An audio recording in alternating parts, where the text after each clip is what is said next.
the clouds. Okay. Hello, welcome to the 30th Zoom meeting of the Forth2020 Forth Group. And yeah, it's December 2022. And yeah, we are having a good schedule ahead. So let's have a look. And I give the word to Peter because he has to show some things. Ah, right.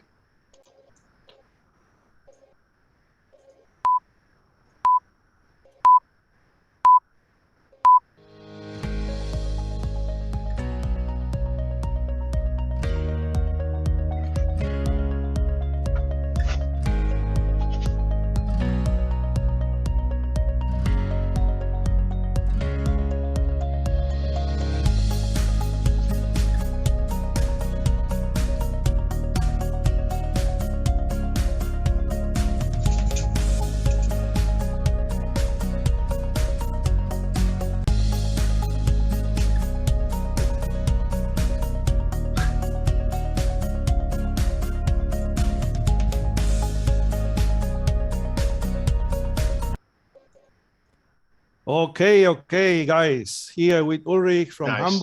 I'm from Brazil. And this is a very nice meeting with a lot of friends from all around the world. And then, Ulrich, are you going to present? Yeah, so let's see. We will have a look at the schedule. And here we go. So lots of nice talks. I will talk as well later on, but before there are other exciting things. And our first speaker is Brad Rodriguez, and he talks about Isomax and its history, Isomax Force and its history. So I stop my sharing, and then Brad, you can take over the screen. I'm very excited to listen to a great talk. Well, I'm working on the shiny here. Application window, Isomax, share. All right, you should be looking now at my first slide. The life and times of Isomax. With apologies to Isaac Asimov, whose title I basically appropriated. When Peter, some months ago, asked me to do some presentations for this group, I suggested, or maybe he suggested, I don't remember, but I suggested I have knowledge of Isomax, and that seems to be vanishing. So it'd be nice to get the system documented, both from the technical sense of how does it work, or how do you program an Isomax, and the historical sense of how did it come about and what happened to it. And I said I could do A or B, and Peter basically said yes. So today is the historical presentation, and at a future date I'll get a little bit more into how do you actually program an Isomax. Now, can I change slides? I've come up with a shorter way of saying this. Isomax in 4 words is state machines in Forth. Randy Dempsey of New Micros, who made lots and lots of embedded controller boards, and who also made Forth chips in the sense of there's an F68HC11 which he had custom programmed or manufactured to run a Forth kernel. And he did not like some of what he saw in terms of programmers. I don't want to say abusing the system, but writing bad code has things like you're stuck in a loop. So he came up with this idea that he called isostructure. And if you want to write that long URL down, that's where I found the file. I was searching for information on Isomax and found to my surprise that I had a document on my own site. Essentially, what Isomax is and does runs a state machine from a periodic interrupt. Brad, let me shortly interrupt you. Your voice is quite distorted, so maybe we can conserve some of the bandwidth if you shut down your video. Possibly not the presentation, but your camera, and that would probably increase the quality of the sound. Okay, this says I am no longer sending video. How's the sound? Yeah, well, similar, but it will do. Thank you very much. When you say breaking up, is it cutting out or is it distorted? It's distorted, and it's probably because some packages are lost, but it's much better now. It's Okay. better. Yeah, using a Bluetooth headset? No, I'm not using Bluetooth at all. It's better now. Okay. I think this is my internet connection. We had this problem some months ago, and I learned then just turn off the video when I can. Mm-hmm. Thank you for letting me know that so that I can fix that.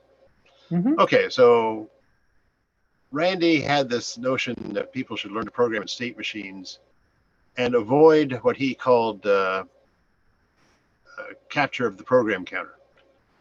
And I think what he was talking about there is the idea of a task in a cooperative tasking environment, cooperative multitasking environment, that basically gets stuck in a loop or takes too much time, or old habits are hard to break, and you tend to write a program that'll wait in a loop until a character is received.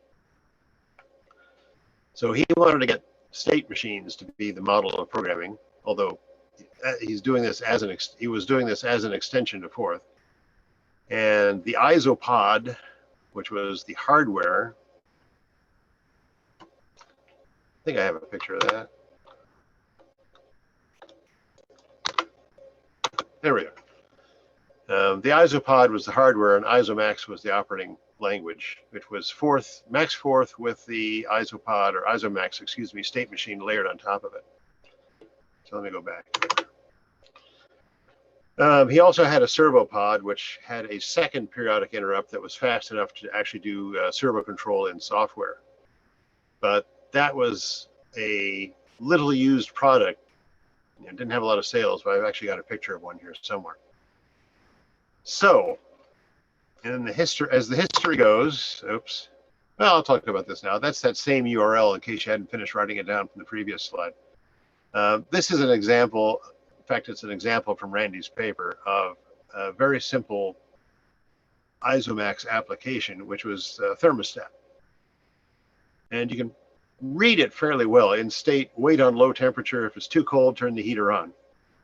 If it's too warm, turn the heater off. And all of the not bolded text in this example is Isomax. It's keywords from the Isomax language. Only the boldface, which are too cold, heater on, too warm, and heater off, only those are written in Forth, and they're all, as you can see, fairly simple functions. So the engineer can get started ramped up in a hurry, and just has to obey one rule, which is don't put loops in your primitives there, and it runs quite well. So he had this idea that this would be a better way to program based on what he'd heard from his customers, which are largely engineers. And so he thought he'd get the idea of Isomax being entirely states. So you can define a state machine, and then on that machine you can append states. And you can have a large number of state machines, and basically this all is handled automatically. It gets added to a list that's executed every 50 milliseconds, 100 milliseconds. That's programmable. Okay, I took the picture. I put the picture in the wrong place. I'm sort of winging this slide today, and I should have put this picture first. There are three new Micros products. There is on the left the old style NMI X board. That one's the 68HC11, but he made those boards with something like 6 or 8 different processors. In the middle is the Isopod X. All the Isopods use the 56800 series Motorola chips, or I should say Freescale chips. And that one was unusual in the Isopod line because it had external RAM. Thus Isopod X. There's a RAM chip there, so you're not limited to the RAM on the DSP 56800 chip. But most people were just quite happy with the DSP 56800 chip and the amount of memory it had. The final one on the end, which is just about as small as it got, that's a mini pod. So Randy introduced a whole range of pods with the common factor that they all use the Freescale 56800 series processor, and they all had Isomax. So yes, I have the cast of characters here. Randy was the founder of New Micros Incorporated, and I trust everyone here knows that Randy passed away last year. Developing single board computers for embedded applications. He did his language that he supplied these boards with. It was Maxforth, which was, I don't know who Max was, but I do know it was a person. It was actually named after the first implementer. And so we had Maxforth already for various processors, and then it came across the state machine concept, and that was in a brainstorming session with Rick Van Norman. I talked to Rick, and he was working with Randy at the time, and Randy basically said, I want a state machine that does this and this and this and this and this. And Rick sort of took that with him, went away for the weekend, and it all sort of fell into his mind how this could be worked. So Rick Van Norman is the actual designer of the Isomax language and is responsible for the very first implementation of Isomax, which was on the 68332 board. So 68,000 family processor on one of those NMIX boards. And this was great, except Randy wanted to move into the direction of a different processor. So around 1997, Rob Chapman, who I suspect some of you have met, a few of you have met, Rob Chapman, working for Randy, developed a Maxforth in C. And I know this is going to start the programming wars all over again, but he wrote the Maxforth in C using the M-Core processor, MC2107, which I've never seen. And a few years after that, I got brought on board. And this is when the period when Randy was really pushing the development of the Isopod board and the Isomax language. So I started with Rick's work on Isomax, the actual state machine software, and Rob's work with Maxforth and C. And with those, we ported Isomax to the DSP 56803 microcontroller. Some of the products used the 805, I'm sorry, the 807 controller. The ServoPod used the 807 microcontroller. And that became very popular. He got a write-up in EDN magazine as one of the 100 products of the year and was selling pretty well. But he wanted to take it further, so I started working on Isomax 2, which had a lot of changes. The most significant, well, there was a CPU change to the 56F8365, which is more memory, more I/O, which was available as the Super Plugapod, by the way. And I started converting the entire Maxforth package to assembler so that it would run faster. I also changed the extensions. There's a set of object-oriented extensions that went with Isomax, and I came up with a new system for that, which was my real contribution. Mostly I was doing the porting and bringing it up. And of course, software support when users notice something not working. So this is briefly the timeline. The first release of Isomax 0.3 was the first version. That's for the the DSP 56800 chip. That was October of 2002. The final release made it all the way up to version 0.95. It should have been 0.95 and 0.96 on that slide, by the way. My apologies. That was the 5th of July, 2007. And we were in the process of developing Isomax 2 when basically problems occurred. Randy had something which I believe was a small stroke, and it was disabled for some time till he got that back. And New Micros was hit with what I think to be a frivolous lawsuit, which took all of their attention for about 2 years.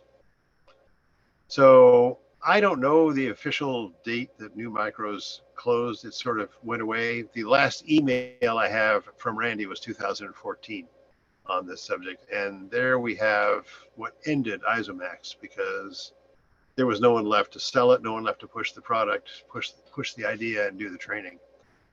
So a little 12-year span there.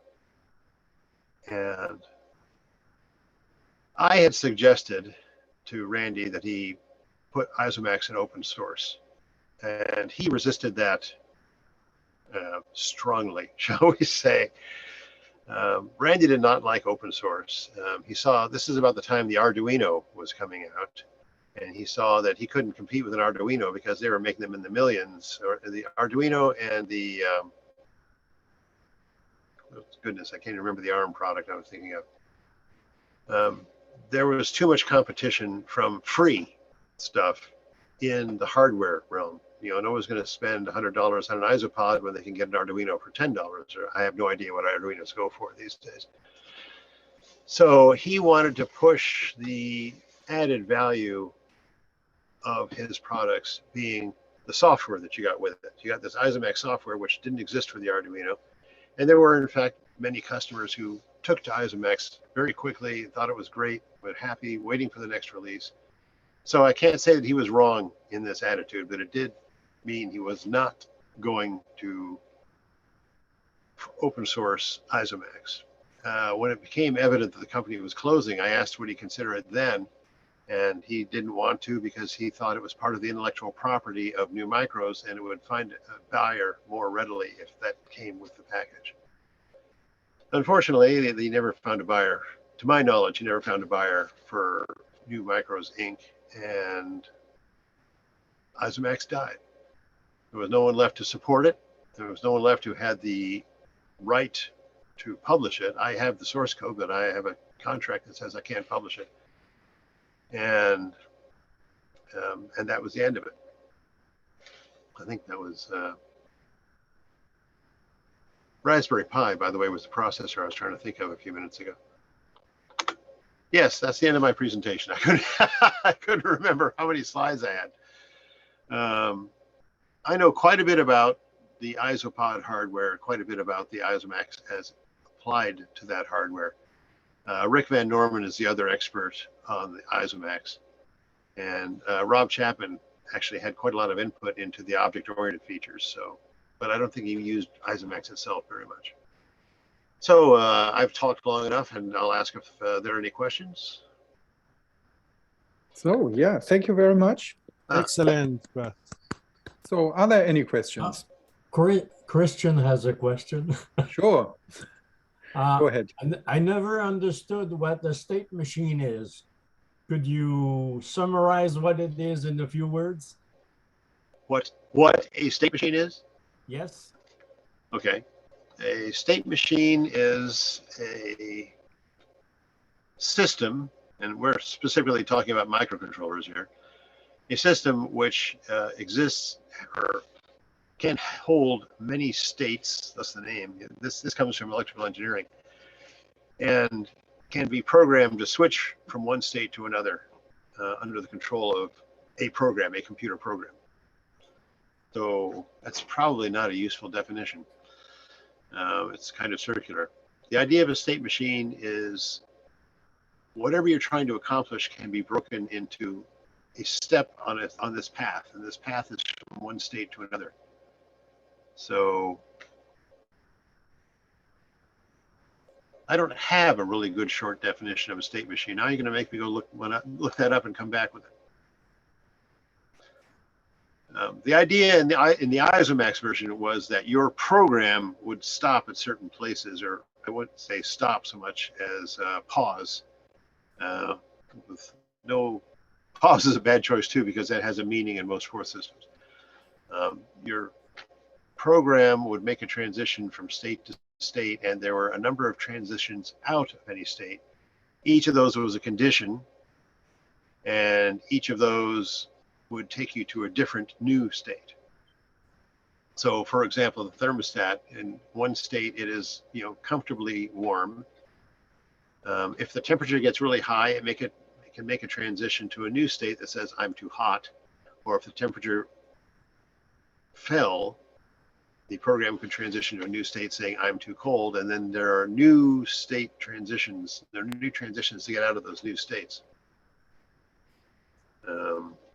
So it's not an intuitive way to program, or at least not among the programmers I've met. But to define, and by the way, I think the key phrase you want to search it on the internet is finite state machine. indicating that it has limits.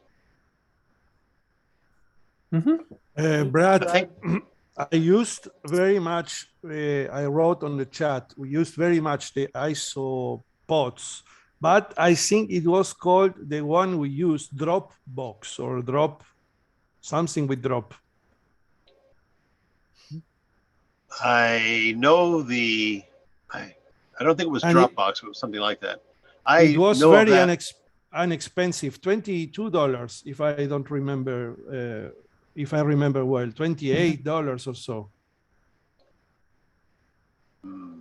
Now, unfortunately, you're talking about something I don't remember. He had these it wasn't Dropbox, but it was drop something. And Drop, what it was yes, drop something. Yeah, drop something. This was not related to Isopod. This was, he took I believe it was based on the 68HC11, and it was a processor that was designed to run at the end of a long cable. Basically, you'd have the power was externally supplied, and there'd be a 4-wire connection from that. Exactly. Only with the DB25, it was enough to power supply and contact and talk to it. Yeah. So I don't see that as related to the Isopod. It had that ran in Maxforth, I expect. Ah, okay, Maxforth. Yeah. Okay. Yeah. It's easy to get confused. I try to keep it straight that Maxforth is the fourth language that he developed. Isopod is the hardware, and Isomax is the new programming methodology, the state machine that was added to the DSP-based pods. I was going to mention, by the way, at the very end, Randy was looking at other manufacturers to produce the processors, like TI, Texas Instruments, with their launch pads. And I think he wanted to port. I think probably if things had kept going, the next assignment he would have handed me was to port Isomax to a launch pad, as he realized the money was no longer in the processors. Sorry, go ahead. Yeah, I have a question. We were just discussing the benefits that Forth brings in interactive development. And so if you use Isomax, is this also interactive development, or is it that you define the state machine in its entirety and then you can run it as a whole, or can it be incremental? Oh, definitely incremental. And it also encouraged this because, remember from the example I had put up there were only 4 fourth words that new fourth words that had to be developed for, they're very simple words. One is read the temperature, and one is turn on the heater or turn off the heater. And that was very easy to test, first because you're writing such small functions. And adding them up. And it was all available interactively. If you wanted to know if your too cold routine was working, you could break out into Forth and type too cold with the query and look at the stack effect. All right, thank you very much. Other questions? Well, then, thank you again, Brad. Very instructive and very sad that it's not available anymore. And maybe somehow the rights can be figured out with whoever is following owner of the company, or so that it would be great. I would certainly appreciate to have the community be able to look at these things. Yeah, I wish they could. Yeah. Well, I know that in the Lisp scene there is similar things with the operating system of the Lisp machines that are very again and very, very interesting, and it's also legal issue that holds it back. Yeah. Okay. Thank you very much. Our next speaker is Rick Carlino, and he's doing some work on recovering old programs. Very, very interesting, and especially if they are written in Forth, then it's yeah, an adventure, I think, to make them work on modern hardware. And we will learn about recovering a Forth retro game, Byte 1981. So, Rick. All right. Good morning, everybody, and good morning from Chicago. I'm going to share my screen here. And Ulrich, how's my audio and video? Is everything good to go? That's great. That's great. We see the entire screen with... All right, then I can start the slideshow. I'll just do the hotkey here, Control F5, I believe, if it's going to let me do that. Let's see. Oh, maybe not. Where is I just lost it? The present button. Is somewhere slideshow. Oh, okay, there we go.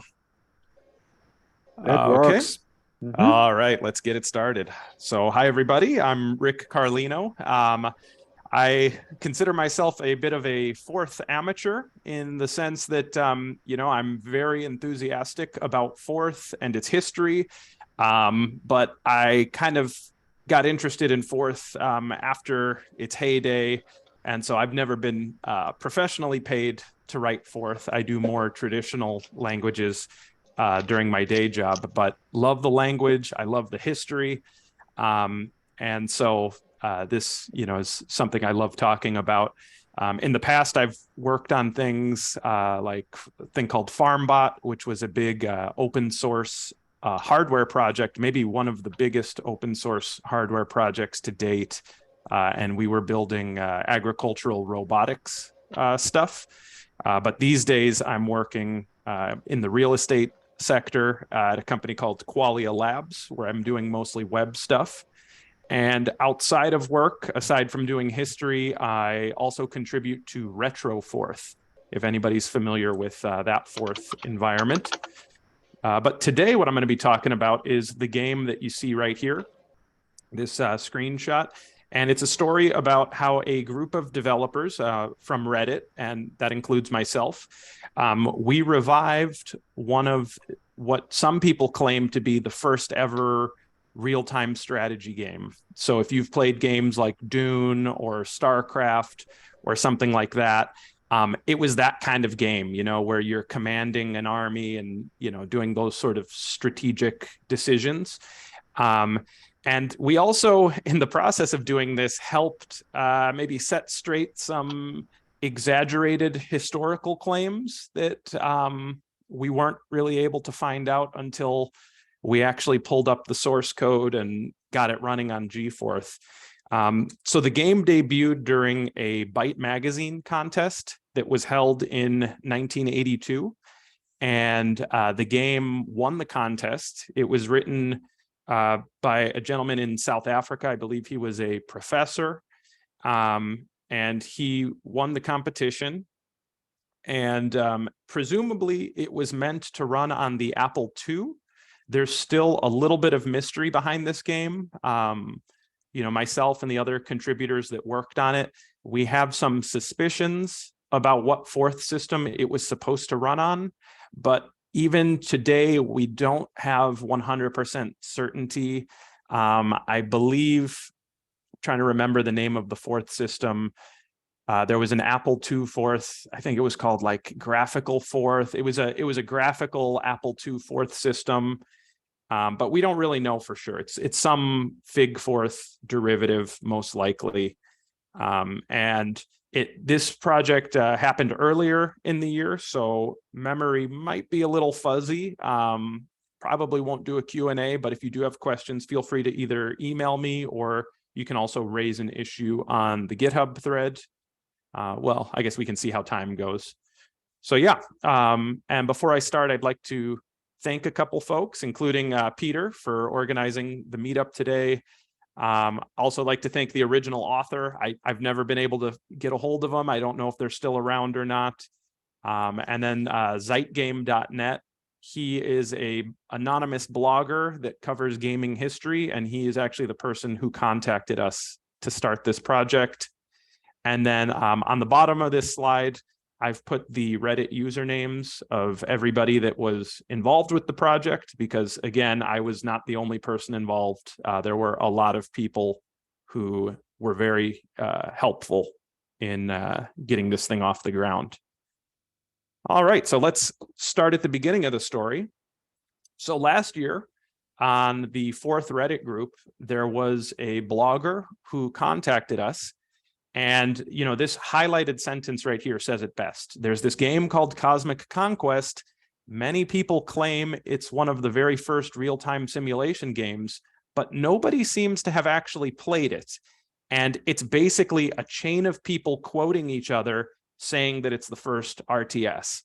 So, you know, there's no screenshots of the game. Nobody has actually run the game in probably 30 years. And yet, for some reason, there's this group of historians that seem to keep saying, oh, yeah, Cosmic Conquest, that was the first real-time strategy game. So how could that be? You know, if nobody's actually gotten the game to run and there's no screenshots of it except for a single page in Byte magazine, you know, is the thing a hoax? So he reached out to us and he said, you know, I'm trying to get it to run on G-Forth. This person was not a programmer. So he reached out to us, and that's kind of where the story started. And so after that, I decided, you know what, I'm going to go on to Internet Archive and I'm going to start typing this thing out. And I'm just going to put it up on r/Forth, and maybe somebody will help me. And I was, you know, very surprised because a lot of people showed up, I think, and it was a great group effort that the community just kind of self-organized itself, which I think is one of the best things about the Forth programming language is the community around it. And so I created 2 versions with the help of these users. And aside from these 2 versions, there have been a couple people in the community who have continued to create derivatives of the work. So the first version is what I would call the classic version. And I wanted to make no changes whatsoever. It's just me taking the pages, typing them in, and I just put it up on GitHub. And then the modernized version, maybe I'll call it the 40th anniversary edition. That version was modernized to work on G-Forth. And then since then, other folks have done things like it's been ported to the TI-99. And I believe there's one other derivative work floating around. So yeah, the magic of the internet. So let's go ahead and do a demo really quick.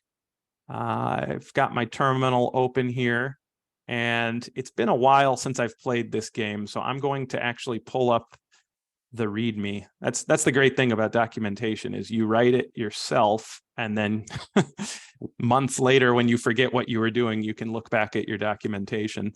So yeah, so the game is actually pretty simple. You know, you just hit enter. It's got a random number generator that's based on keyboard input. So you see there, let me make this a little bit larger though. Let me see if I can do that. Yeah, so you enter some keys and we can take a look at the source code later, but basically those keys kind of act as a pseudo number generator, and then it'll be initializing. And to be quite honest, it's not by 2022 standards, it's not the most interesting game maybe, but it is the history of it certainly is. Oh, and it looks like it had an issue here. So let me start over. So you type conquest to get started. Okay, so here's that random number generator I spoke about.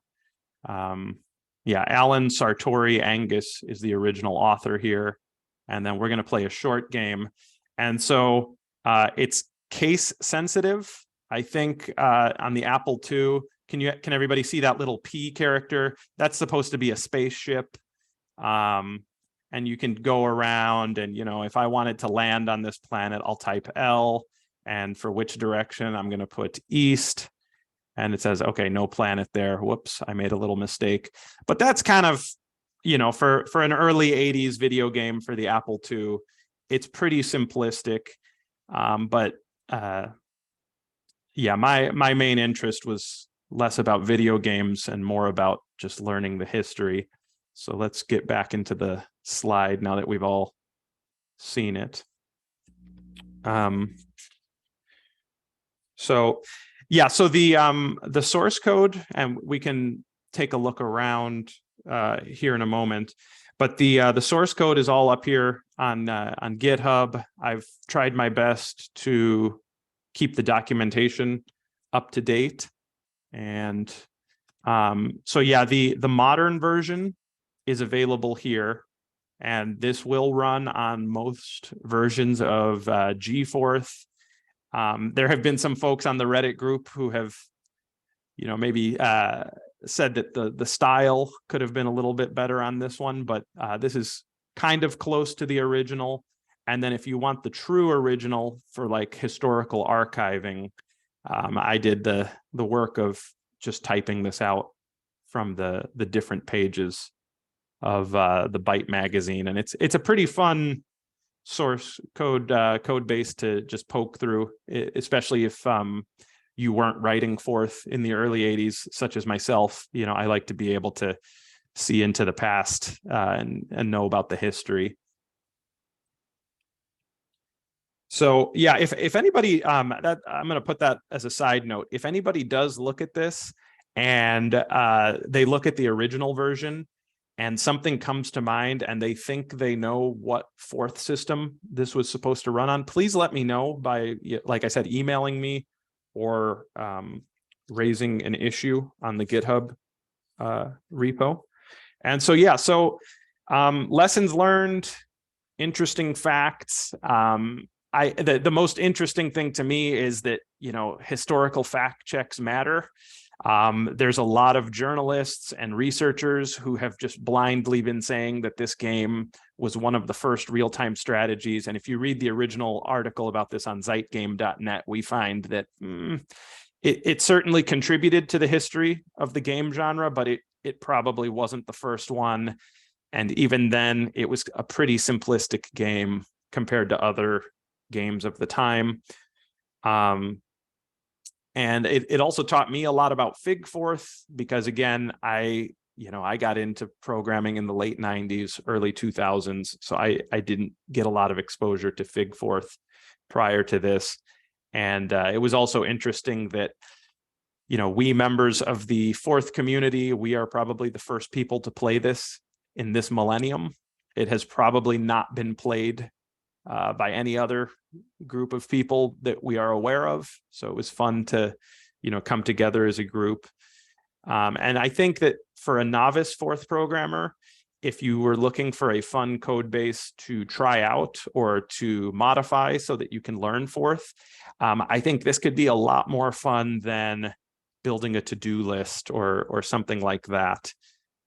So yeah, definitely it was fun, and it was also good from a historical sense that we were able to get some screenshots of the game that, you know, haven't surfaced in almost 40 years now. So the unanswered question still is, you know, where is the author? If they are still around, or if any of their peers are still around, I'd love to talk to them. But we don't really know what happened to the author. We have no idea what Forth system it was supposed to run on. Maybe Byte magazine didn't want to mention the Forth system by name for copyright reasons. I'm not really sure.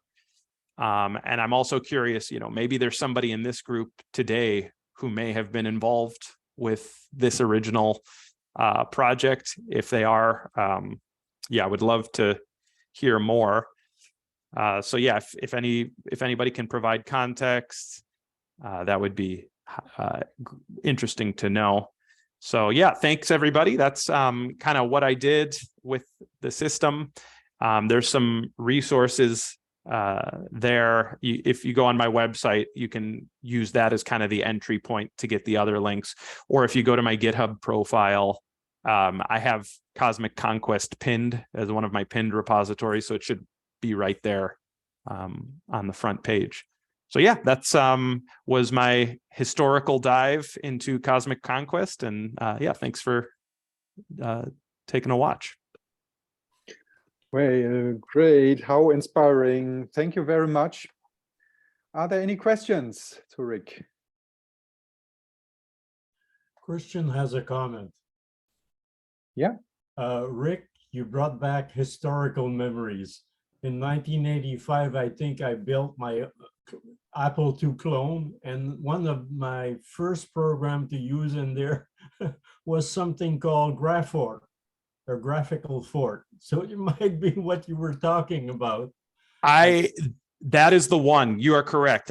I have suspicions that it was Graphforth. The only reason I say suspicion is because I tried getting Graphforth to run on an emulator, and the version I had would not run Cosmic Conquest. There were some keywords missing. I think it was like VH tab, and there was like one or two words that were not present in Graphforth, but most of the other words were. So that's interesting that you mentioned that. Mm-hmm. I still had my Apple II clone 3 years ago, but I moved and I threw everything away. So I could tell you if I still had it. So thanks for your presentation. Yeah, thank you. Yeah. Other questions? I've got a version of Graphforth. Here's the screenshot or manual. Mm-hmm. So yeah, if anybody does have a working Graphforth installation, whether it's via emulation or bare metal, the original version verbatim is on GitHub. I would love to hear if it works for you. Mm-hmm. But what were some of the challenges in like porting it? Is it like trying to figure out like words that are not there and what they do and trying to implement that? Yeah, that was one of the challenges. The other challenge was that I'm under 40. So I think there were a lot of assumptions that you could make in the early 80s because there were certain things that just everybody knew in the Forth community. And so, I think I probably used an Apple II maybe in like kindergarten, and then they kind of went away. So I had to learn a lot about Figforth. Some of the words, most of what I work in nowadays is all ANS Forth or Retroforth. Prior to this, I never did any Figforth, but it was fun, and I came out of it with a greater respect for Figforth because I did learn some interesting little tidbits there. My question, and also congratulations for this work, Rick. This is very important for our community to see development of Forth for games or real applications, and not only talking about new Forth implementations, because we talk very much of Forth implementations and very few of real programs. They are very fun. They are very fun for people who loves to program. I think this is very important. You have this repository. It can be adapted to other Forths, so people can run it in their Forths they create. And my question is, what is your next project with Forth? Do you have any? Well, yeah. So I started. I can share my screen again here. I started restoring a bulletin board system. Let me get out of here and go back to my my GitHub. So before the meetup, we were talking about FPC and some of those mid 80s Forth systems. I started restoring a bulletin board system from the dial-up age that was written in FPC. Unfortunately, and Lars Brinkhoff was a big help, and a couple other Forths and other folks. And actually, the original author, actually found his version in a floppy disk in his garage after I started this. But unfortunately, after reviewing the source code, I don't think it would be safe to run this in modern times. I think security concerns are a little bit different from today in the 80s. So I'm working on that. I think this project's probably going to stay where it is. And then the other thing I'm working on these days is RetroForth. That has been kind of my favorite Forth. And I helped add a dynamic memory allocation this year. That's my recent commit to the project. And haven't had a lot of time for Forth outside of that in the last couple of months. Well, this is amazing. You are very productive, and you are always invited to participate with us, as I told you in private. And we love to see you presenting. Excellent. Well, it was an excellent presentation. Thank you very much. Yeah, I would like to add something. Rick, I think I have actually been using, if this is the program called Demitri. Yes, it was a derivative of Demitri. Okay, yeah, that was the early 80s. Yeah, I have a couple of comments on that. Demitri was run out of my basement. We put a second phone line in for John James, and the telephone directory was Apple Ragsdale. So there was Bill Ragsdale in the phone book, and there was Apple Ragsdale. When you dialed in Apple Ragsdale, you got John James Demitri on an Apple II. Oh, wow. It is a small world, isn't it? Yeah, I believe. And also, I wrote the first Forth for Apple II, which was really Figforth ported over. And it was then went to John Draper, who then used it to write Easy Writer. So it was kind of the core founding. We took it to Apple and said, would you like to offer this as a language? And they said, where is your instruction book? And we said, oh, well, we thought your people could write the instruction book. And they politely showed us to the door. Oh, wow. Yeah, it's that's interesting. In my opinion, I think that the next platform where this game could be revived is Sinclair ZX Spectrum. Yeah. That is the same years. In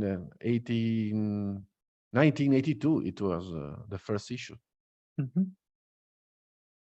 Yeah, I mean, as the source code is recovered and it started to be well understood, then it should be easy to port it whatever platform you have. I find it very inspiring, and maybe we see it later on in some later time running on new hardware. We will see. Okay, I think, thank you very much for your inspiring talk. That's really great. I hope it will be, we will have a great follow-up on your ideas, and I'm very happy that there's also some new contacts, you know, that worked on the tree, and so probably he can talk a little bit about with you about the BBS or whatever Figforth specifics and so on. Our next speakers, and I've seen Demitri in the participant list. I haven't seen Don Golding, but one of you is probably fine. They will give us a progress report on the Core 1 4 CPU project. And I suppose, Demitri, you will be the one that will give the presentation. Yeah, I'll present. I think Don isn't available for the start of this, but I just wanted to give an update on the Core 1 and also do a demonstration, as I realized I've not actually demonstrated the Core 1 working live. So I can go through both parts of that and the code. But first of all, I should probably introduce what the motivations behind the Core 1 project is, and it's create a fourth computer game. And the app that I had in mind was for robotics and basic artificial intelligence.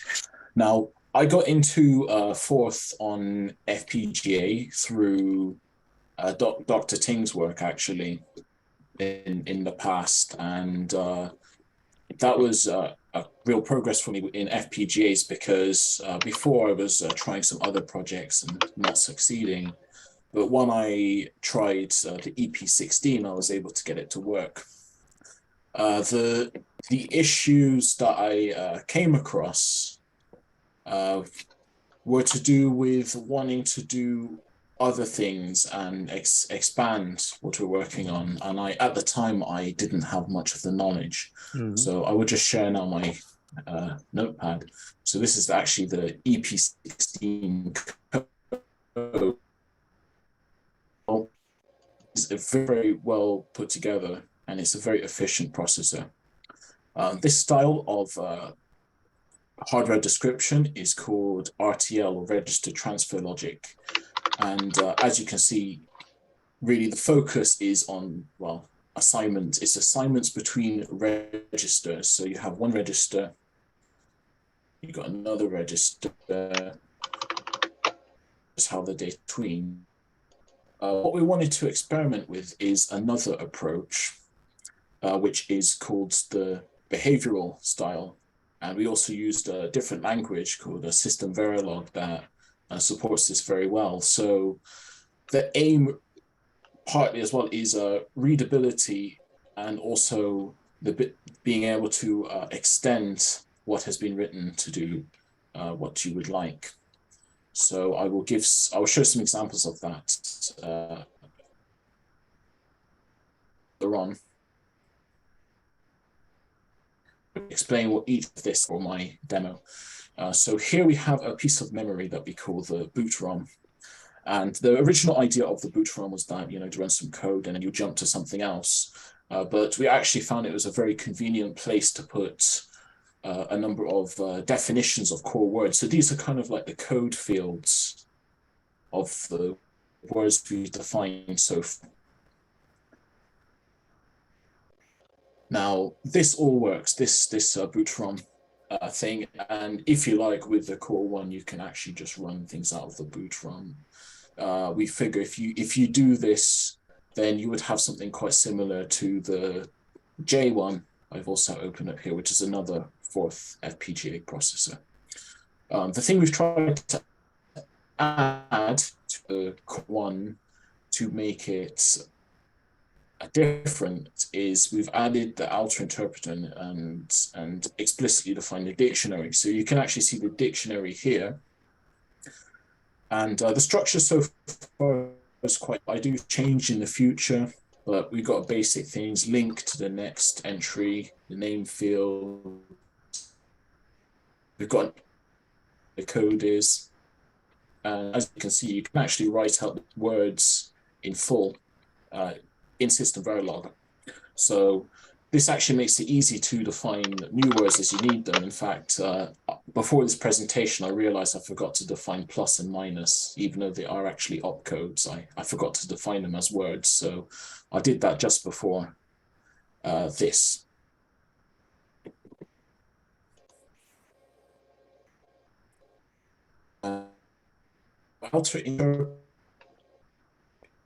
Still, but the basic idea is we wait to receive something over UART. You can communicate to the core one through RS-232. By the way, if my voice cuts out and you can no longer hear me, just let me know. My connection has been a bit unstable. You might have cut out there on that last thing you said. All right, I was telling you that my connection's unstable. The one before that. Okay. Before you said UART. Yeah, I was just saying this is the outer interpreter, and we wait to receive a character through UART, and then we parse it. Now, the model we've used is a little bit inspired by what Peter Jakacki has done, because we try to look up and compile the words as you're typing them. So this is what happens when you type in like a letter or a number, for example. We put it in this buffer, and then we basically start searching the dictionary for a match. If we do get the match, then this is pretty much, yeah, this is getting the execution token from the dictionary.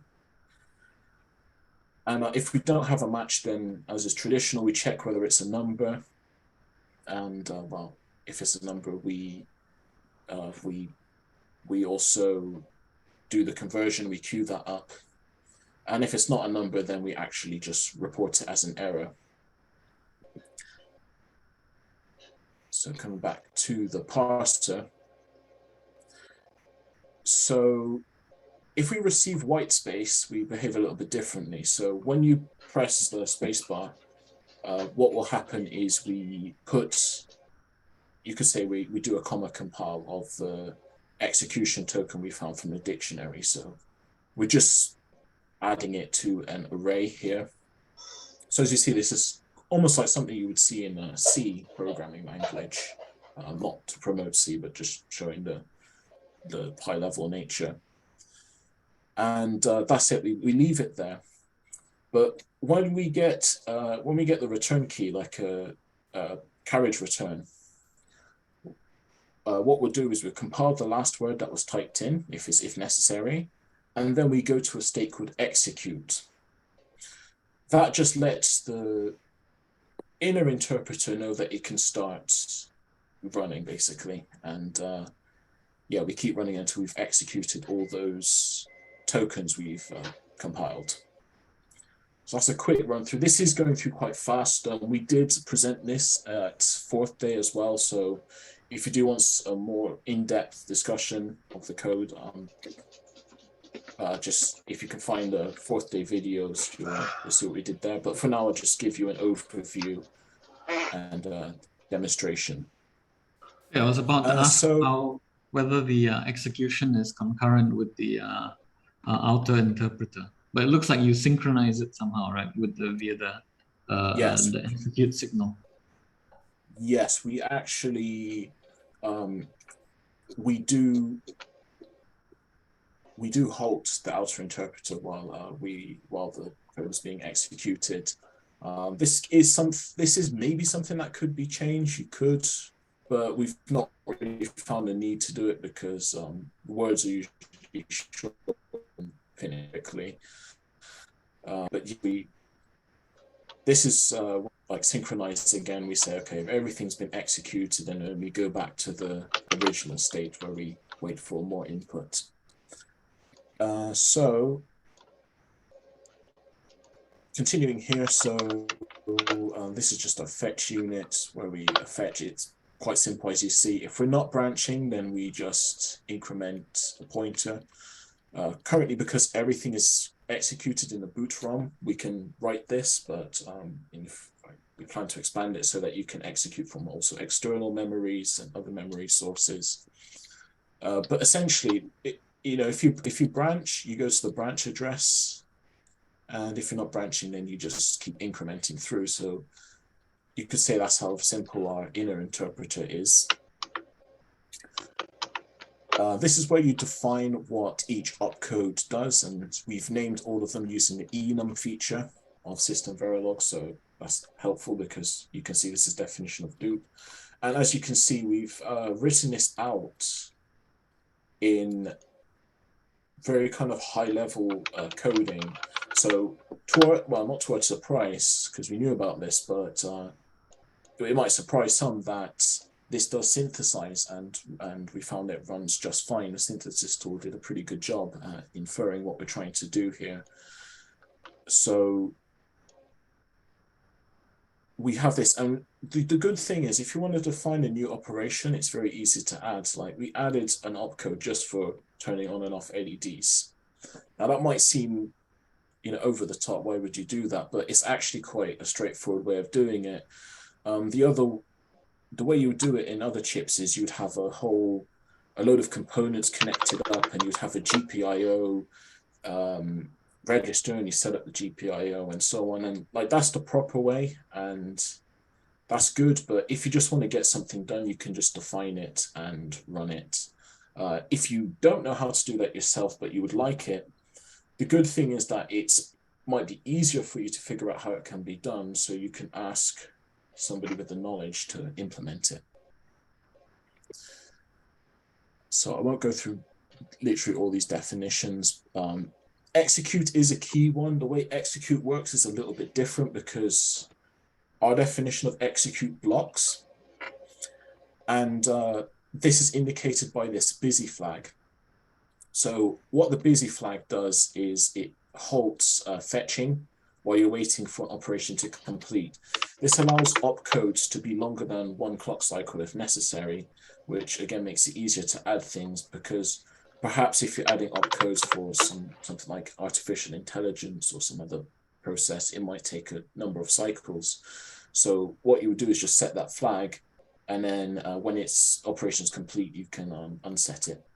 So that's how easy it is to make something that takes multiple cycles. And execute does this because execute basically waits until there's something to execute.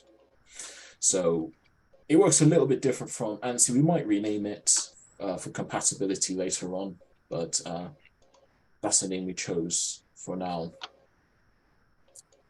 So this is flip-flop represents our inner interpreter. As you can see, really, really high-level stuff.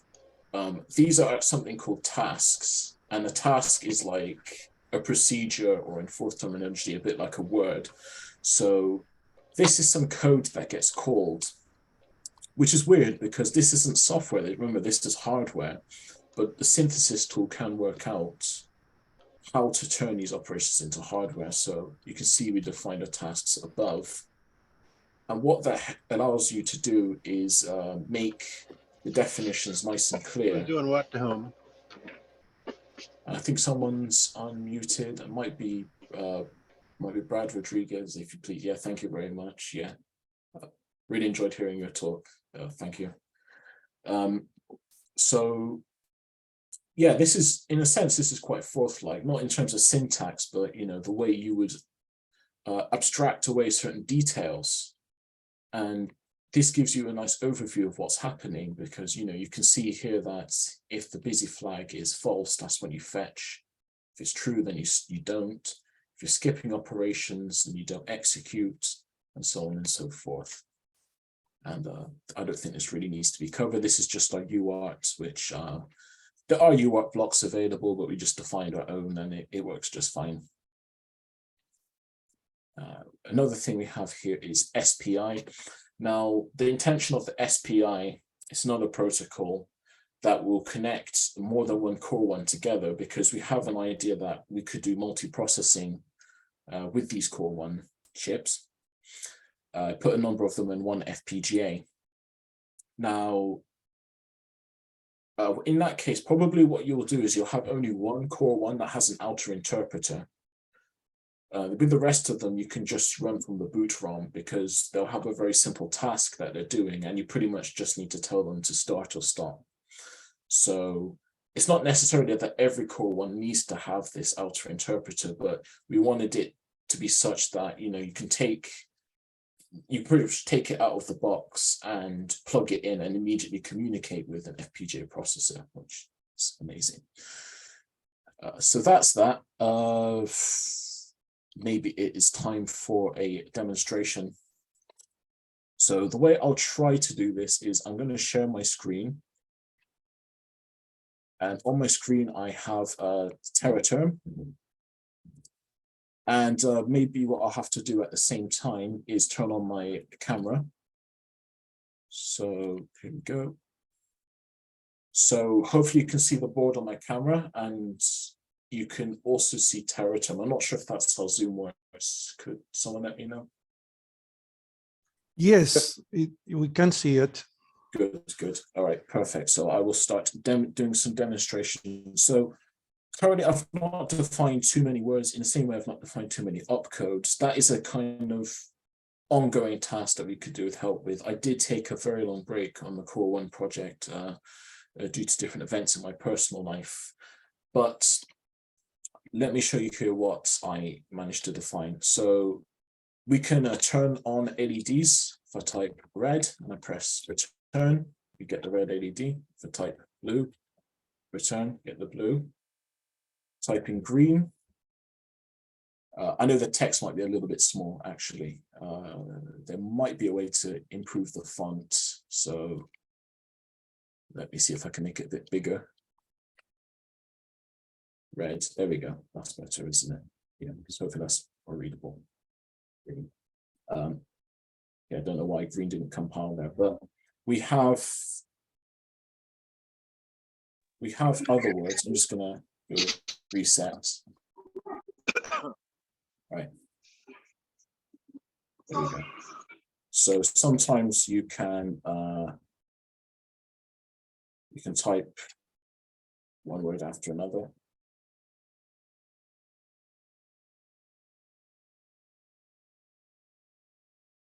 So that's the way I try to view a Forth program in a sense. You type these words, but these words represent a queue of execution tokens that need to get executed. So that's pretty much how this translates on the board. And so you can write lines like this. Now, you also have a more sort of raw version, you number and edit, and that kind of drives a pattern into it. So interesting, when you do 3, it actually turns on two LEDs, because, oops, that was incorrect. Sorry, let me type that again. 4,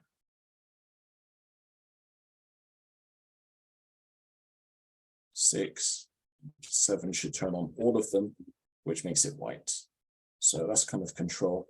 And the step I would really like to get to is the compiler, which I was hoping to get working at this point. Now, bear in mind, we do compile words already.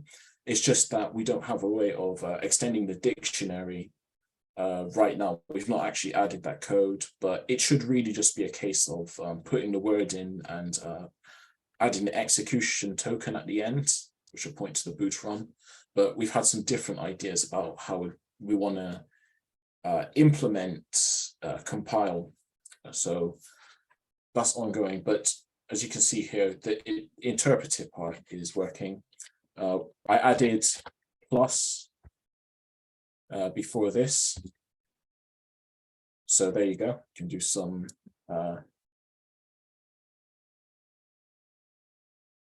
arithmetic, do subtract. So yes, a few different things are going.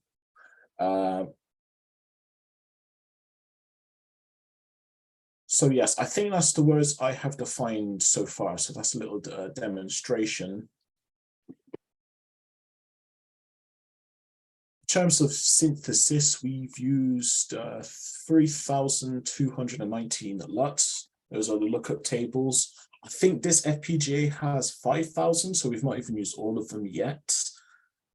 That is reasonable because I'd say there's more opcodes to add, but this is actually a very tiny CPU for what it does, or well, more accurately, a computer, because this is something you can interact with from your keyboard. Now, our next plans are to release a development board with this FPGA on it, so that you can experiment with the Core 1. There will be a screen on it, an LCD screen.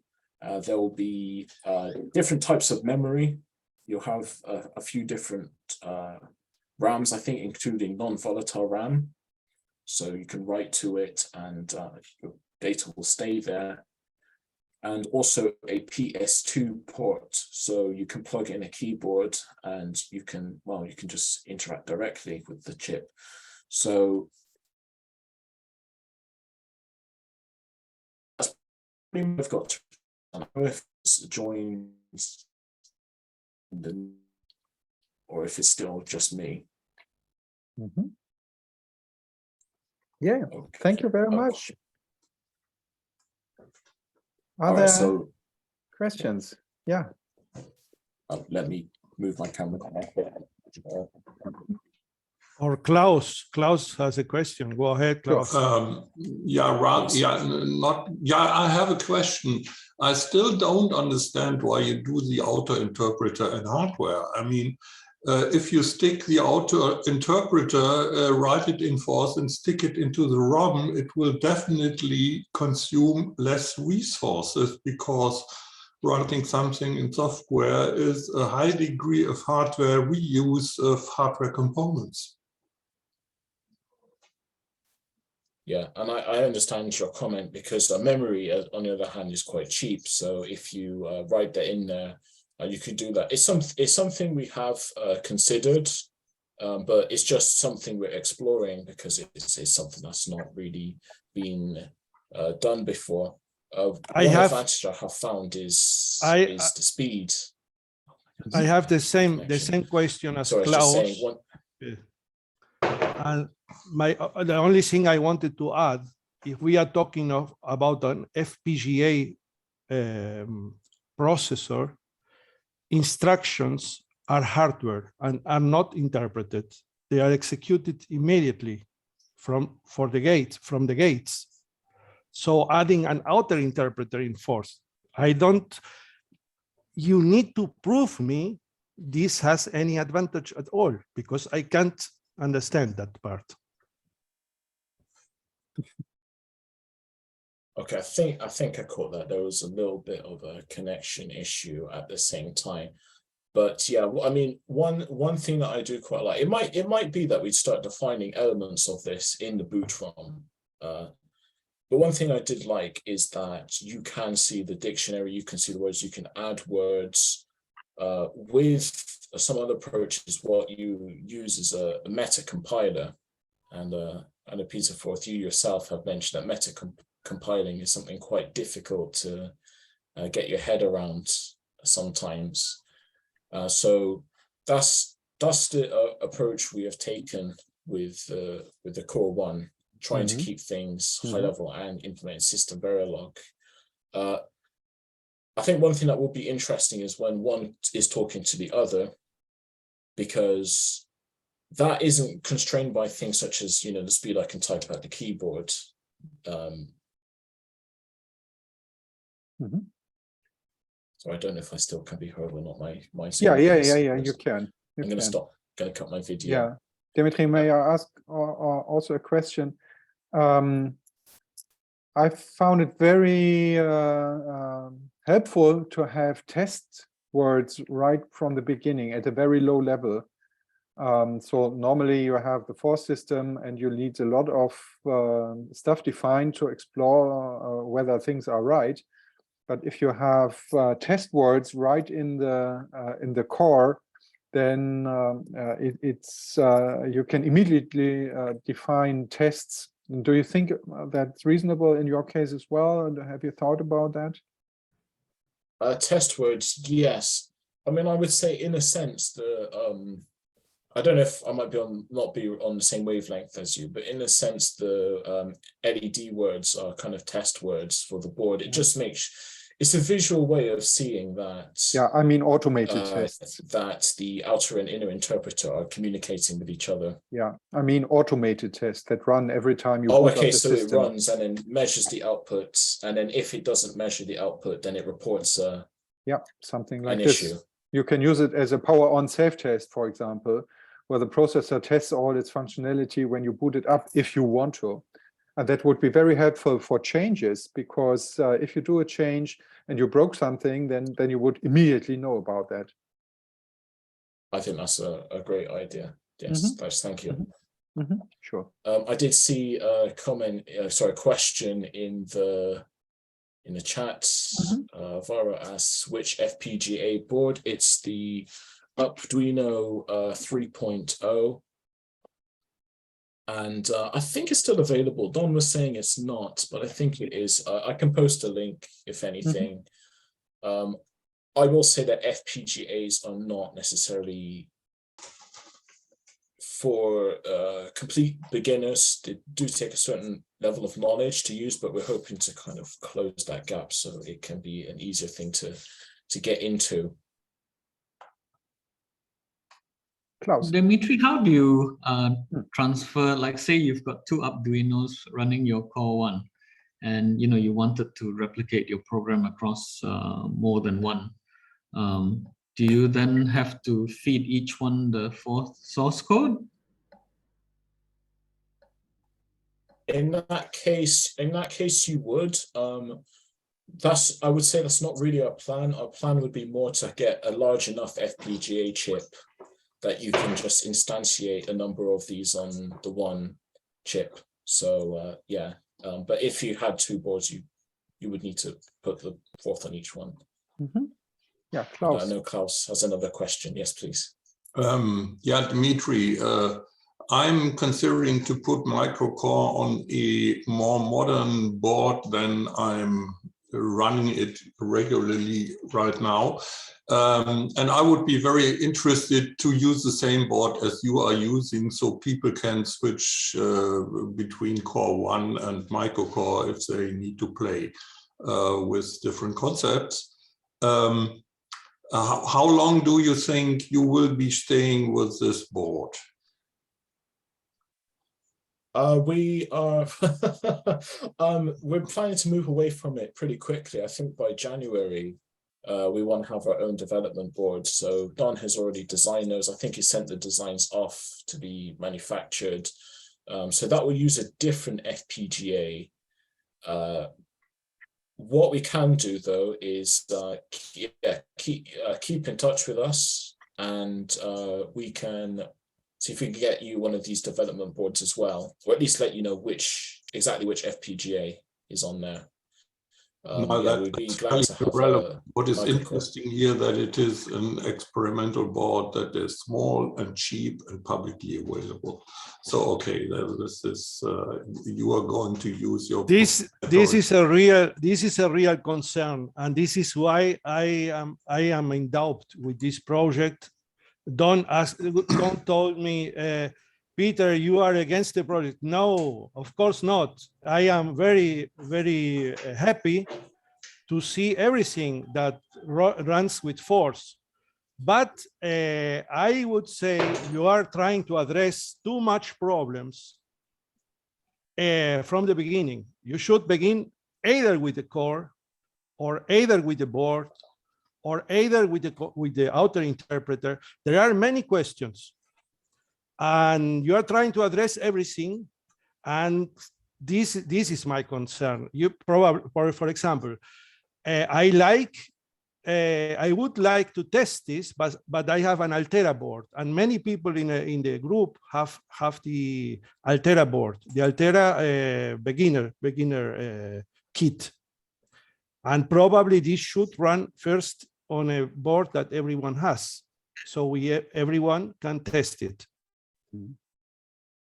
Yeah, that's okay. That's a good point. So I know that we probably want to move on now, so I will respond to that very briefly and just say, in the Core 1 subgroup on Forth2020, let us know what FPGAs you have and stuff, and we'll help you to port it to that. We have not used too many resources of this specific board that we're using right now. So most things are defined in system Verilog, so it should just easily move from one to another. I would be very happy to help with that, because the more we can get it on with, the more people can experiment and give feedback. So that's what. And the other thing that I am curious is this faster than Metri's Ice? Is this slower? Did you run any benchmarks against a G1 CPU from or the Flashforth from or something like that to have something to measure against your project, against others, so we know where we are?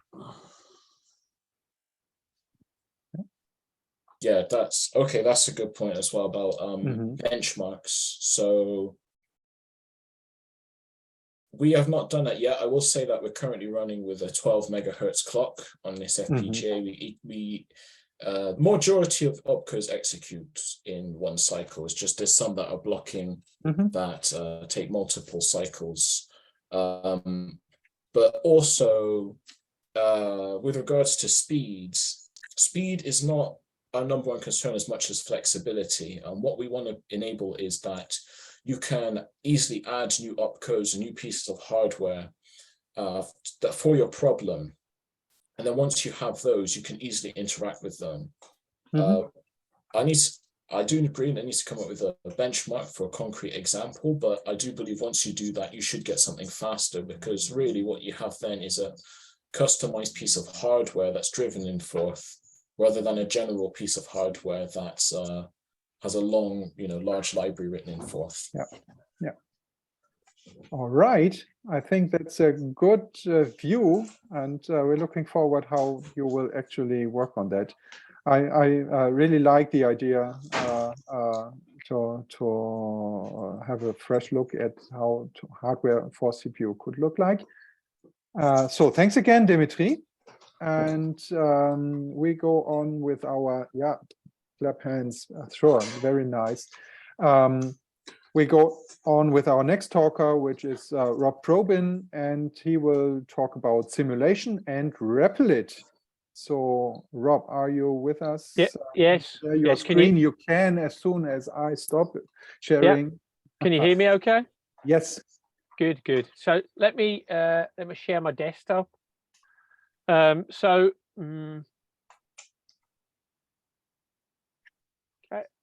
just move that out of the way. So can you see my screen? Yep. Okay. So it's sort of two parts to this. One is I just chose a project to illustrate REPLIT and some hardware simulation.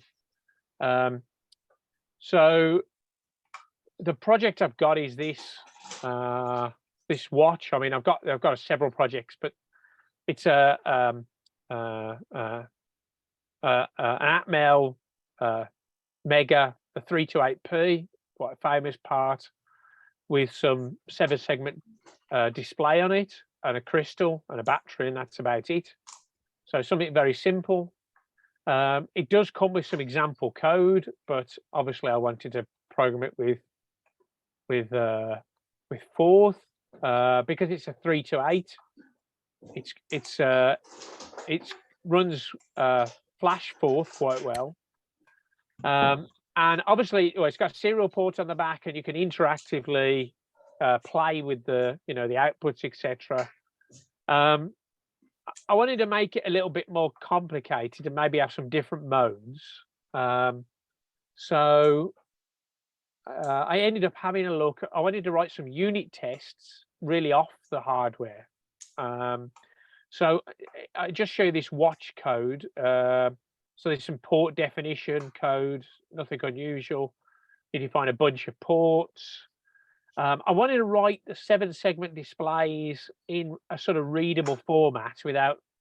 So I used this sort of Forth notation. So all these are Forth words, and you might be able to make out the shape of the 0, the 1, the 2, the 3, the 4, and in fact below here there's some letters on here. For some of the letters of the alphabet.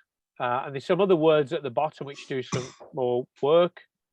But here I'm actually running under G-Forth. So Flashforth it's not far away from being a sort of standard Forth. But I have to do a tiny bit of work to get it running under G-Forth. There's this emulation file. This is the file that runs, and I'll explain a bit about REPLIT in a minute. You could just run this using a standard terminal, and in fact, you can make sure you've got it.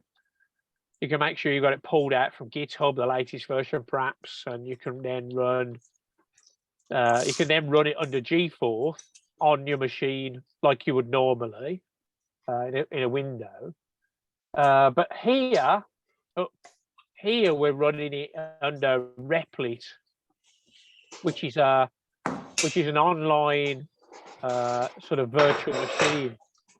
So you've got an editor here, and you've got a console window here, and I can click run, and it'll do exactly what I've done in the from the terminal, except this source is sitting on a server somewhere, and this is virtualized. And I'll come back to this in a minute. If I just talk a bit about the emulation code. Flashforth has got mset and mclear for clearing bits in register files. So this is a bit of code that that might emulate these things. And what I ultimately want to do is be able to emulate sort of the hardware for this emulation file. I've got some unit tests. So Ulrich gave an overview of some unit tests when he was writing some code a couple of months ago. Same thing here. So there is some words that we've got that do various jobs for me, and I've got a bunch of tests to test those words. So if I modify the watch code, the words in the watch code, I can run the set of tests. So let me just recap a minute. I'm effectively running a fragment of this hardware project in GForth on a PC, or in this case on a server. And this allows me, usually I want to be able to test, I want to be testing on the hardware, right? I want to be on the hardware with a serial cable, much like we've seen people like Peter Jackety on with the Pico. You want to be running on the target hardware, maybe toggling the outputs and doing, or maybe on a robot and moving the robot about. But sometimes I want to virtualize it under some sort of emulation, and it's not tricky at all from my perspective to do that. The second thing is this REPLIT. So REPLIT runs under Nix, and it can install various virtual environments. If you're running Lua, if you're running Python, it could do that. And Forth is one of the ones that standard supported out of the box. So interestingly, the other thing you can do, and I'm going to stop sharing here. I'll figure out pause sharing from here, and I'm going to connect from my mobile phone. If you give me a second. So I'm going to connect to Zoom from the mobile phone, and REPLIT have actually got a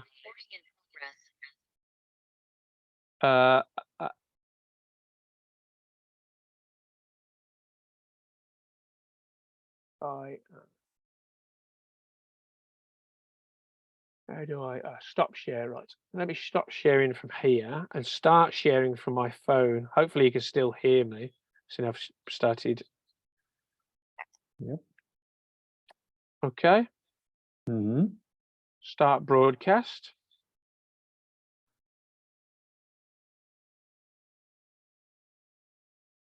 Yeah, we see your phone. Mm-hmm. Yep.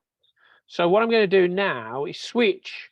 You can actually run REPLIT in a web browser on the phone, but this app is a bit more responsive. So this is the same project that was previously running on my Mac, but this time it's running on my phone. So I can switch to the console and run the application, and you get exactly the same results as you did. And I can also switch to the source code and maybe make a change. So if I switch to emulation.forth, and I'm going to put in let's just put in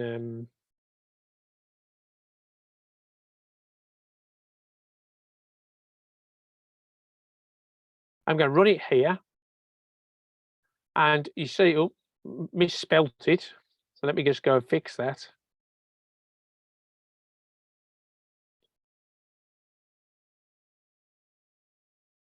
So the environment, the editor environment on the phone is one of the better ones. I've got a few. I've actually got a commercial £10 text editor that occasionally edits some source code. But the interesting thing here, it's a phone copy of GForth that it's running in the cloud. So you've got quite a lot of resources, and you can synchronize it with your GitHub repository or your Git repository to keep in sync.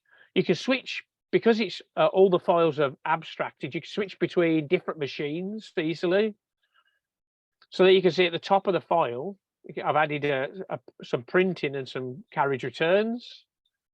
So I can live edit this. So I've got a virtual environment. Obviously, this is not quite as good as the hardware if you're doing embedded development. but still, it's a full Forth environment running virtually on the phone. So that was it. That's basically my my presentation. Not quite as long as Dimitri's, but it was sort of interesting because you want to abstract some hardware, you want to run a bit of run some code and some unit tests, and you might want to be able to edit these when you're away from your main machine, and run it on this virtual environment. So I thought this was sort of quite interesting and quite fast. Usually I dislike editing code on the phone. Forth is actually quite well suited to this because all the keywords are quite short, right? If you choose something like C++, then obviously there's a lot of typing involved in C++ code. So that's it. Anybody got any questions? Thank you very much. Very nice. It's cool.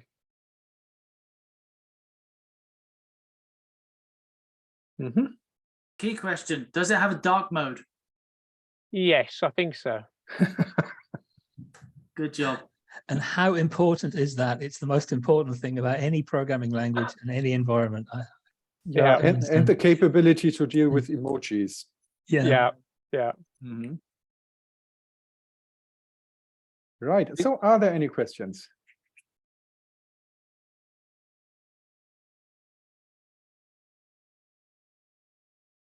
The version is free, by the way. There is a paid version that's got some extra features and stuff. I was aware, I've been aware of it for a while, but my daughter's actually been doing a lot of her schoolwork on REPLIT. So I was sort of interested to see if I could get some of my embedded projects running under G4 through an emulation layer, and it's worked out really well. It's very interesting. It's definitely worth playing with. So and on the other hand, can REPLIT environments, how they are connected? Can they do internet calls or do, well, hardware obviously not, but yeah, I mean it's got so it's got, I mean it's got quite a few. It's a bit like an IDE but running under your web browser, right? It's got connections to GitHub or to other Git repos, so you can pull and push code. So it's and the REPLIT, I mean, some of the REPLIT environments, and I haven't tried this with Forth, will even do graphics, right? Not just text. So my daughter's do it for a school project has got to do to show some various things, and she's chosen to write it in Python with Pygame, some spaceships, etc.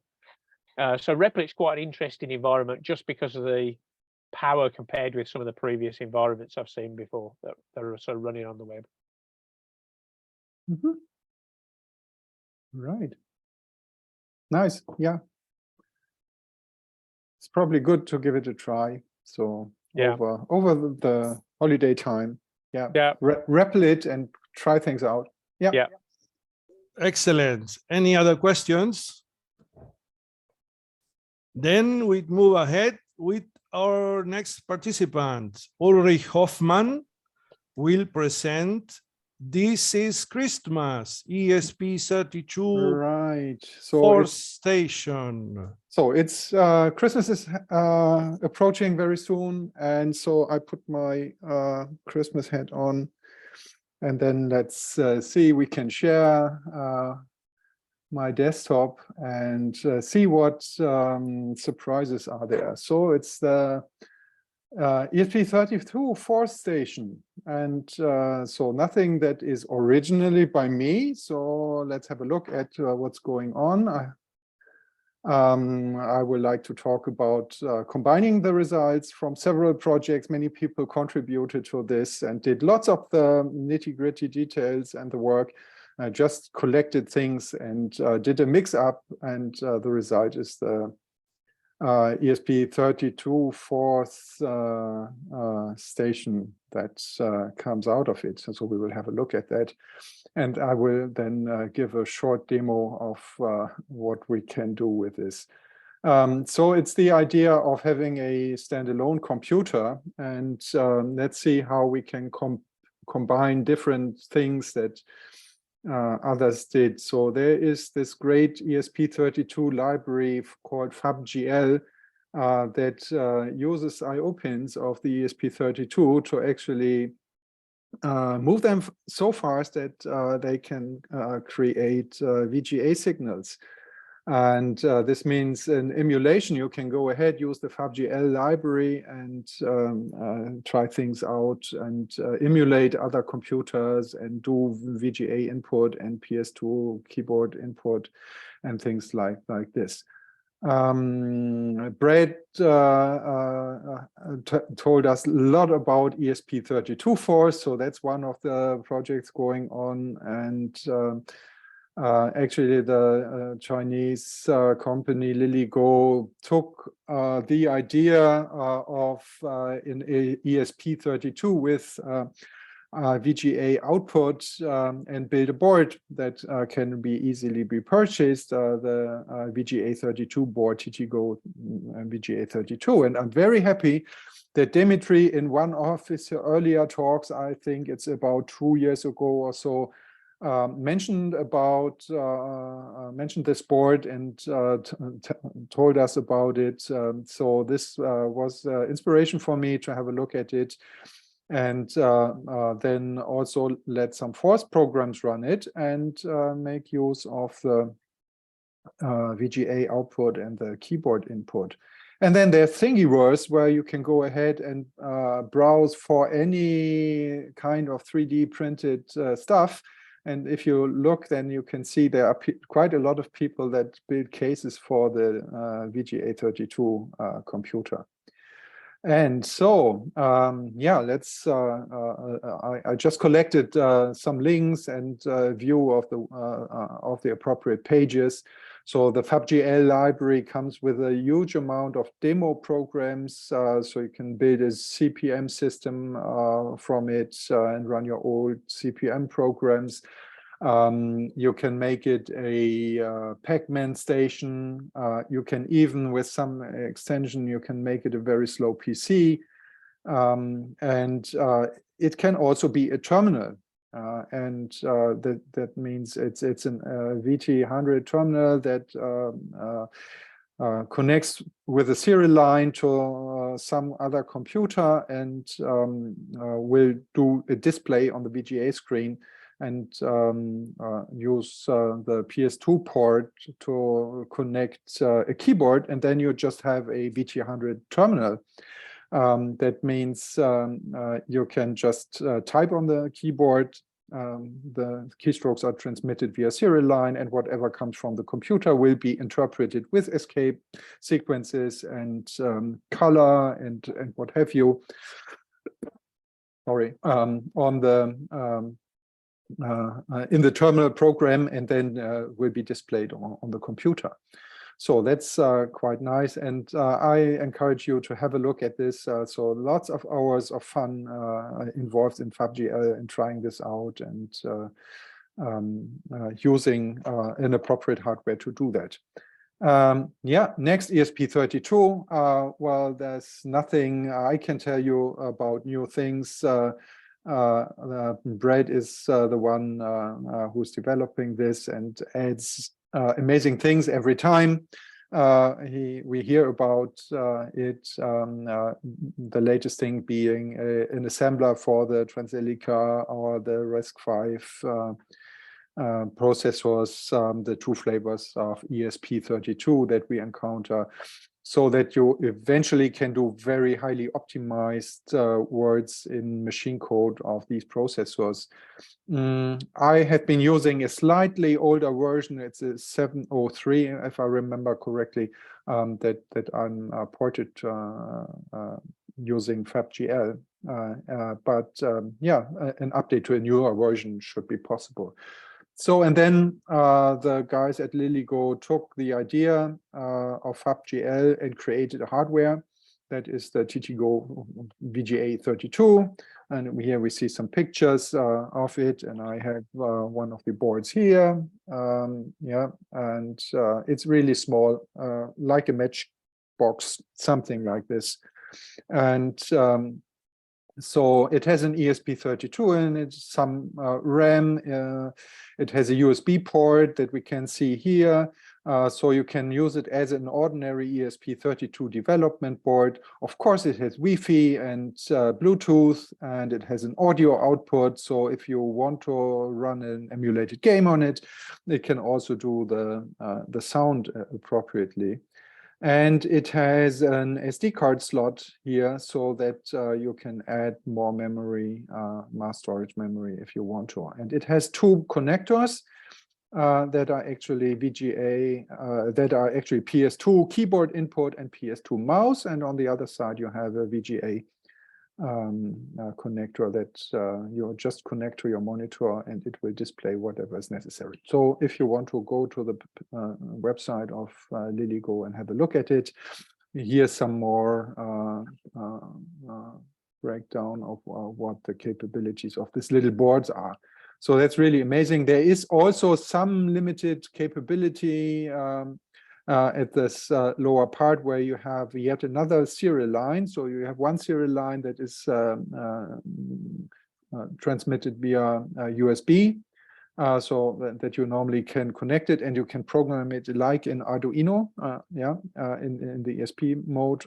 So it's can run ESP32 Forth, but then communicating over the serial line. And we have this GPIO headers, very limited, and a pair of them is also RX-TX. So if you want to have a 3.3 volt additional serial line where you would connect this system in a terminal mode, then that's the way where you would go. So some voltage converters and then connect to whatever computer you want and then run the terminal program on it, and you have a very cheap, simple terminal.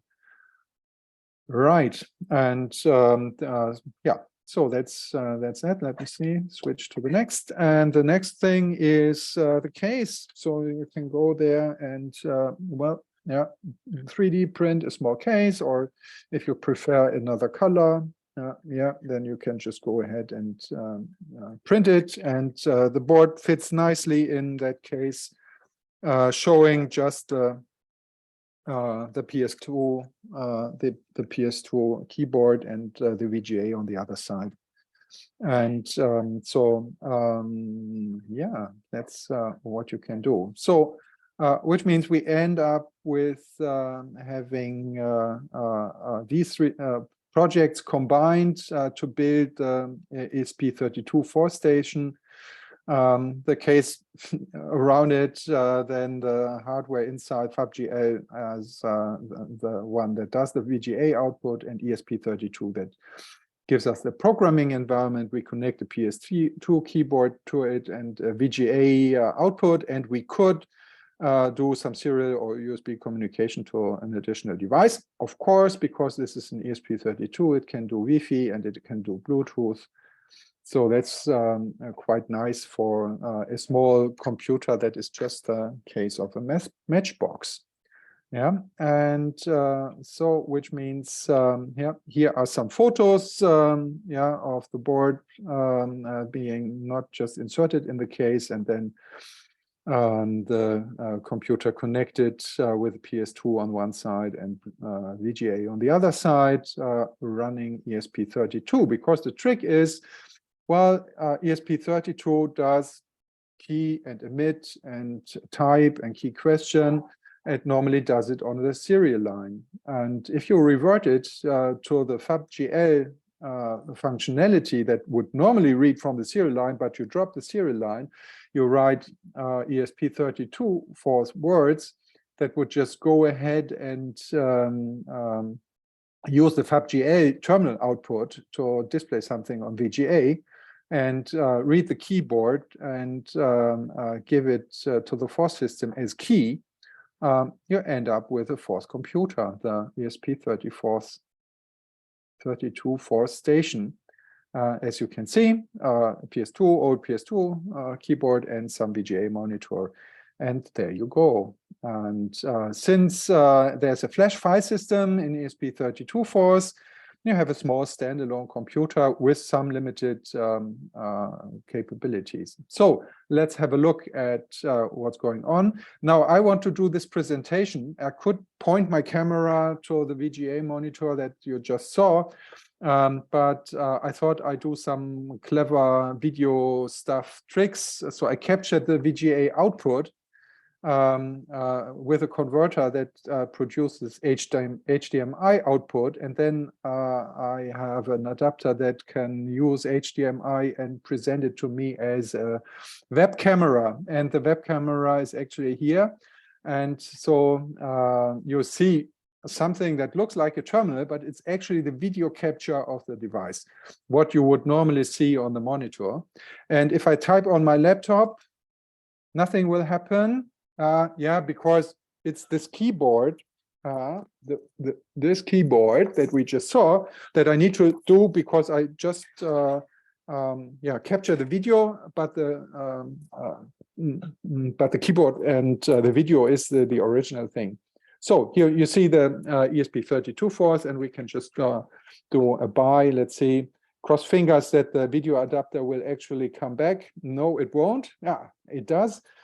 So this is when you switch it on. Eventually, after some initialization, it will come back and give you the appropriate prompt, and then you can just go ahead and do things.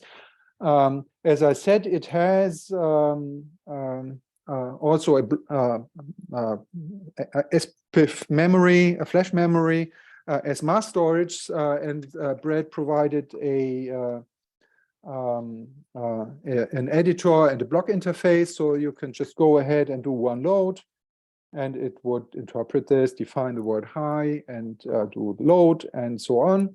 Then there are some other programs that we can see. Let me see. 4 is probably something that might be interesting. Escape sequences to do some color stuff, or some demonstration program that we can use. And what we can make is 270 through, like in the old days, and well, maybe don't mistype like this. And you see, well, it's not slow. It just, if you think about a floppy system at some earlier times, loading 15 screens was quite a while. This is, well, not especially fast. So if you have a Forth engine that does it, it's probably faster, but it's not bad at all. And then you can, for example, just do a Christmas tree. And you see it's a color computer, nice, and it can do things.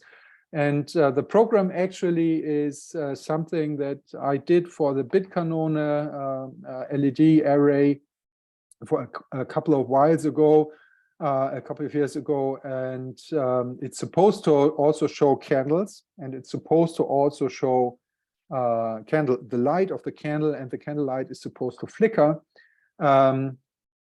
If I do this here in the process of porting, I use the simulator that Red provides for the ESP32 as well.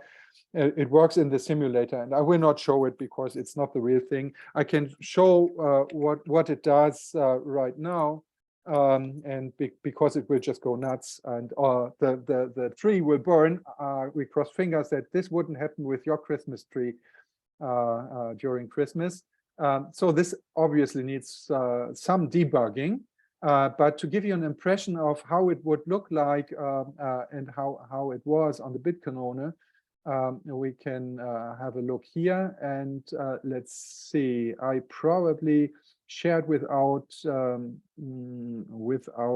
enabling sound. So I redo this so that we all can enjoy this. So let's move this.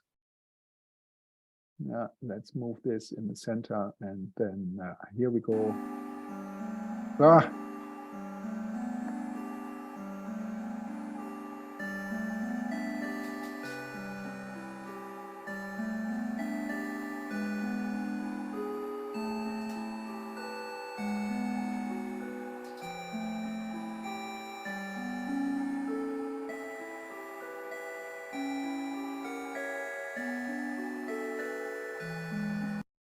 Yeah, so you get the idea.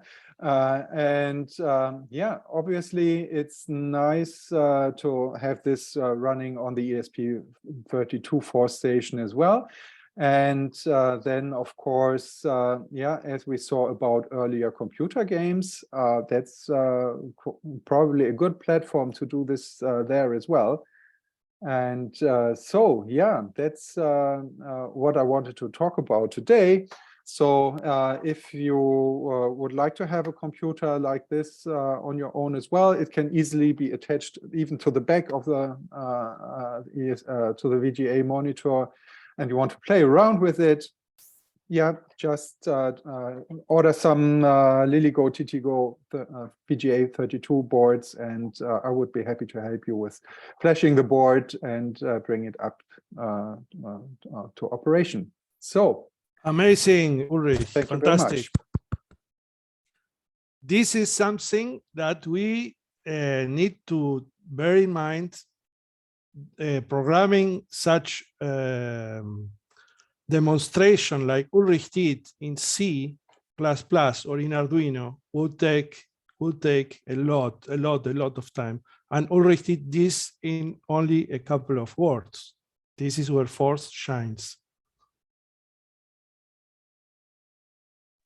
The value of experience.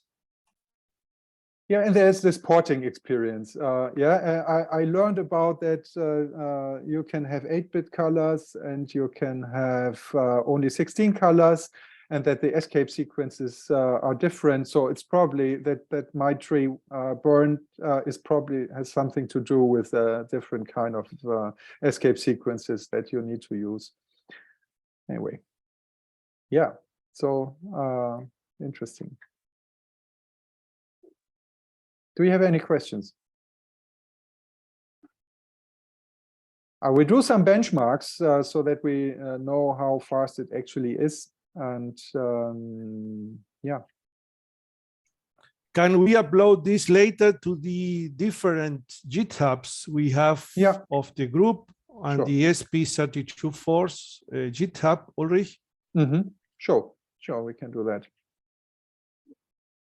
Right. So, yeah, thank you very much for listening. And let's see what's next. Should I go on? Yeah, with presentation? Sure. Okay. Yeah.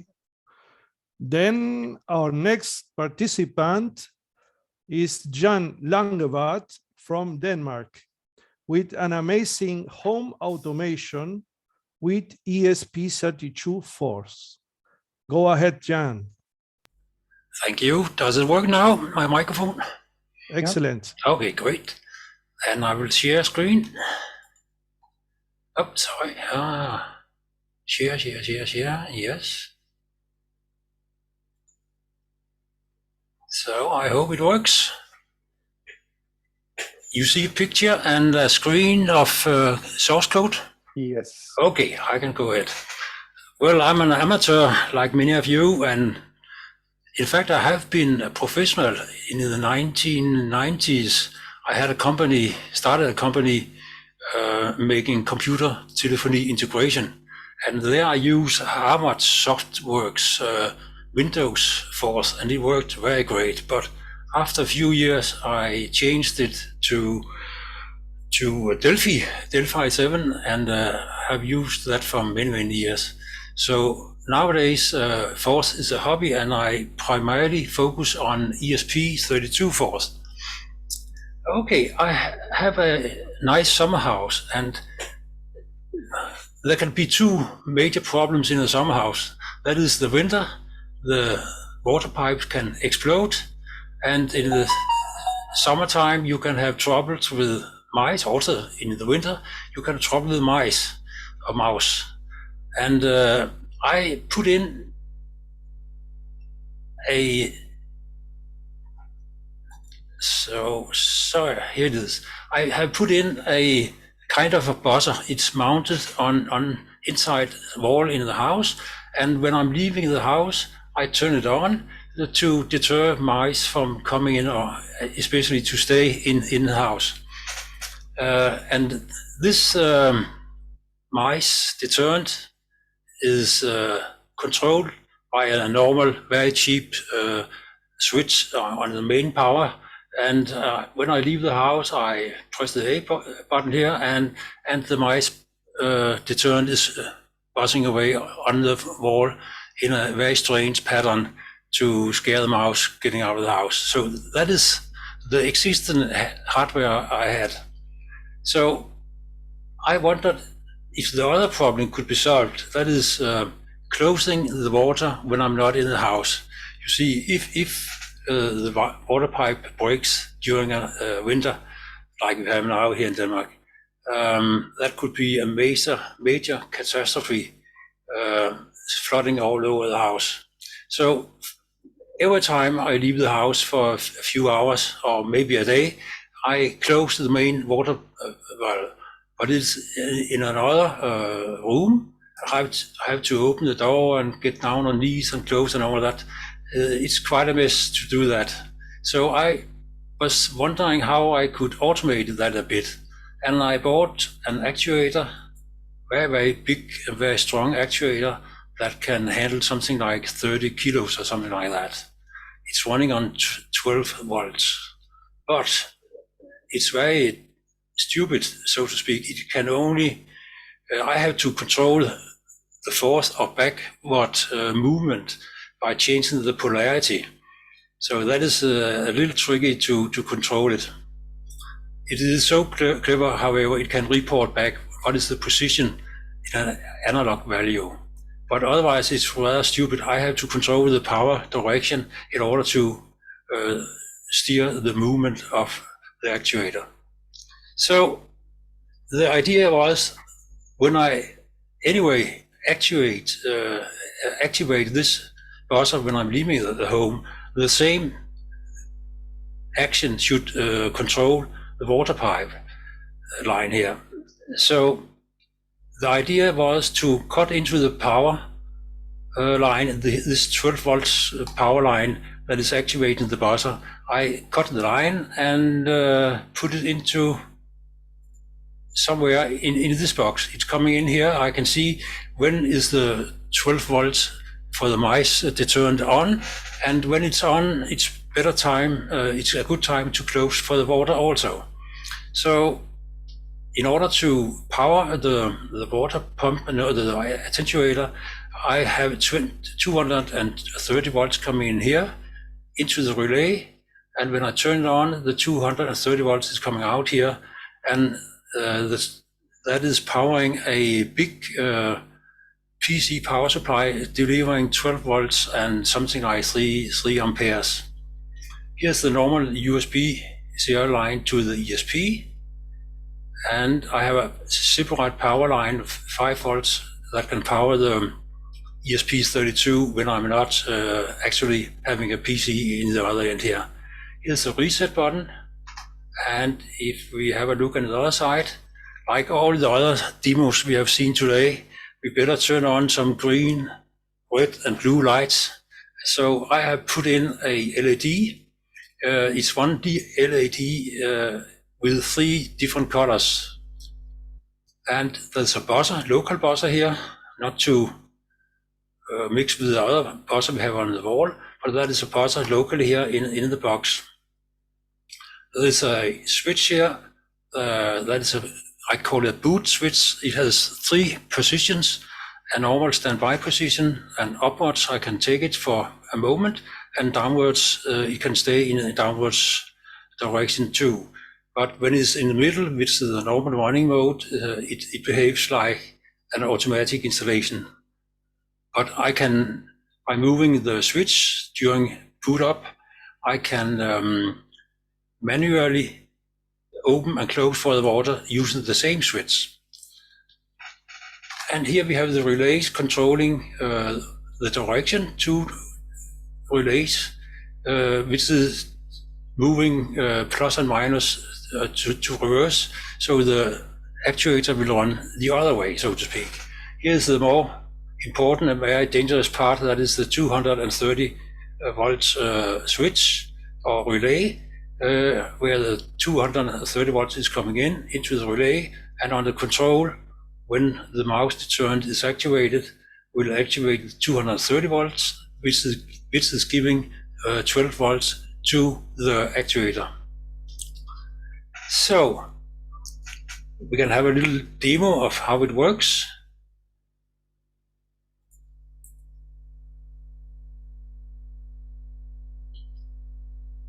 Now I'm turning on the mouse deterrent, and that signal is picked up by the ESP also.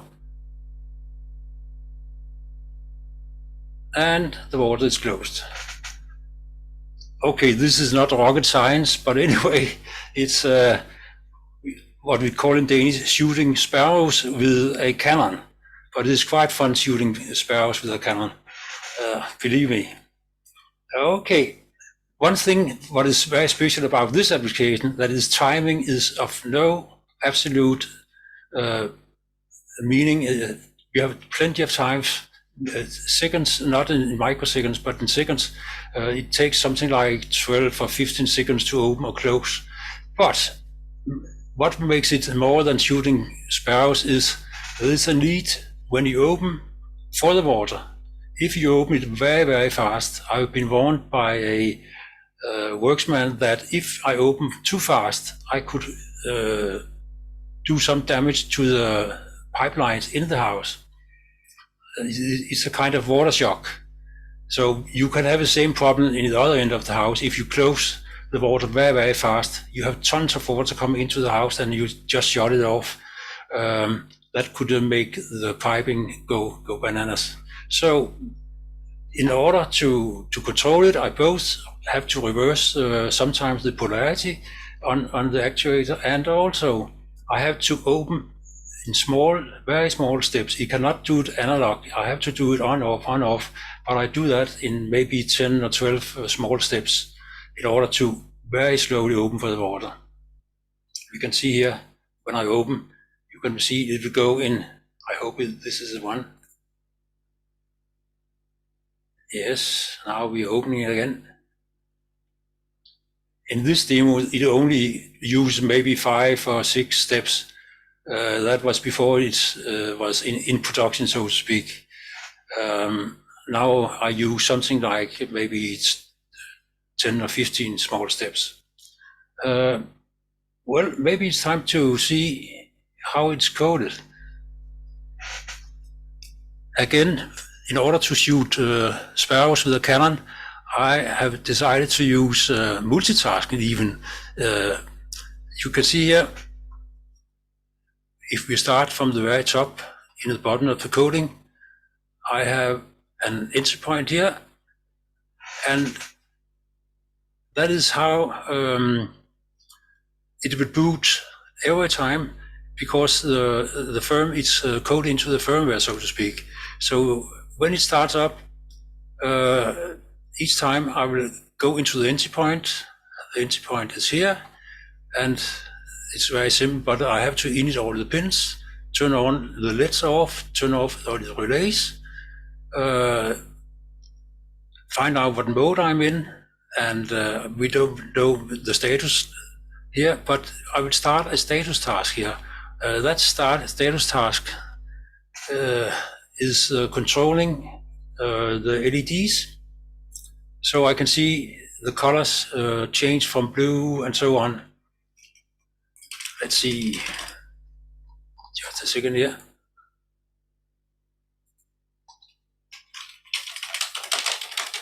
Okay, I have some troubles with the display. Never mind.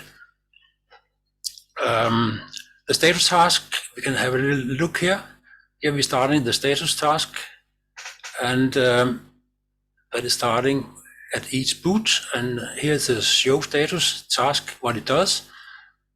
When it starts, it will check, or when every time it's running, it will check what is the status and turn off the correct LED.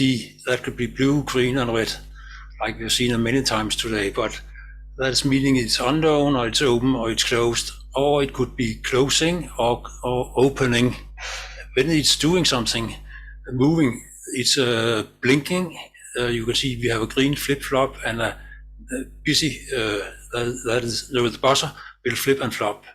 So that will pulse one time every second. And as I told you, if I had a switch on during the boot, in order to control it, I will enter a test mode, and it's very, very simple.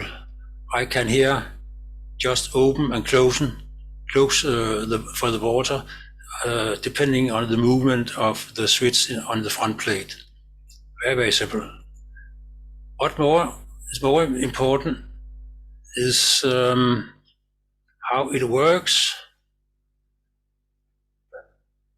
You see, it's very, very simple. The entry point here is the main loop, very simple. Even I can read it now. Maybe I don't state this is the top level of Forth programming, but it has one advantage, that is I can read it myself. I hope you can read it too. It's kind of a sequencer, I found out, because the hardware here has to be controlled in a certain way. We have to choose the direction, we have to start the movement and check when it's done and so on. So it's a kind of a sequencer. And the name state machine has been mentioned today, and this could be solved using a state machine, I guess. So that is my implementation of a state machine here. Constantly, we are looking after, do we want to close for the water? That is when we turn on the mouse deterrent. If it is so, we will close the water valve and we will wait.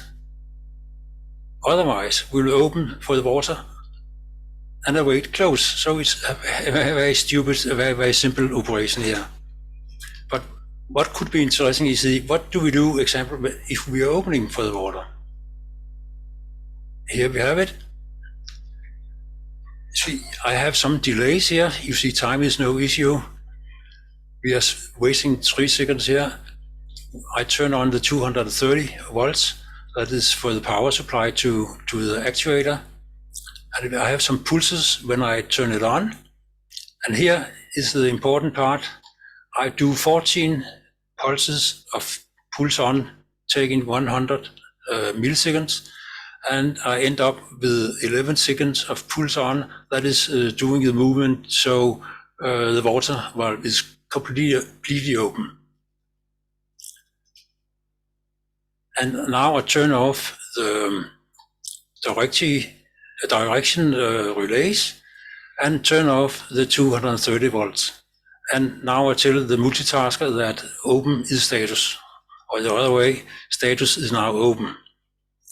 That will again change the color on the front plate. So that is how it works, very, very simple. And of course I have some input and outputs here, described all the input pins here and the output pins controlling the relays here. Very, very nice code, John. Nice. You like it? Good. So you can also read it. Amazing. That's new for Forth, maybe. Okay, I think I've done all I would say here. Yes. Is there any questions? I'm curious for the reading the position of the lever. Did you have to debounce that at all, or? Yeah, I have to be honest. I do read the position because there is an analog value coming out, but yes, but I don't use it actually. I have some ideas for adding more stuff to it, of course, but there is an analog. Just say a second here. Blah, blah, blah, blah, blah. Or you need to read a limit switch at least, so yes, you are sure. Yeah, yes, no, I don't have to read it. You see, if I turned on the direction, say closed for 1 minute, it wouldn't mind, because when it's closed, there's an internal switch in the actuator to protect it. So I just have to have enough seconds to close it. It doesn't matter if I have 2 or 3 or 5 seconds too much; it will just stop. So I cannot damage any hardware at all. But if I would have a graphical display in color on a screen showing the the position. I could do it. Maybe you can help me here. I have an analog input. Let's see. Is an analog. It's going from something from a half volt to 3.5 volt or something like that. Position, here it is. Position on port 35. I will get a number from 0 to 4095, and that is the amount of voltage I will have here. But I just show position open when time is done. But of course, I could have a wonderful meter showing the position, but I have an alternative position or possibility that is just looking on the water well. So I have an analog display here, even with the red indicator here, so I don't need it. But in fact, it is existent in the hardware. But I don't use it now. But for fun and talking about future, I could do that, of course. That could be fun, showing on a graphical display, because I have some few. Yeah. And Jan, is this working already from your web page, from your? Yeah, I see here. We have talked together about testing. You have seen I could do some open and closing on a simple web interface, but I realized that using a web interface would require me to be on a network and all that. And what I found out just a few days ago, I have several GSM modems or terminals in the house, but they are very, very, very tricky to get in order to work. The coding is very, very complex, but I found a GSM module called SIM 900, and that should be very, very simple to control.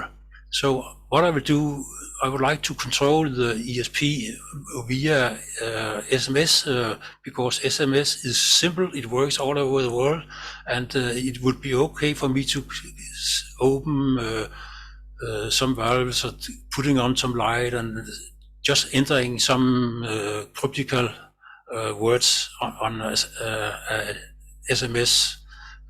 So my next big idea is to start using DSM, which I have done in my old days when I worked with the computer integrated telephony.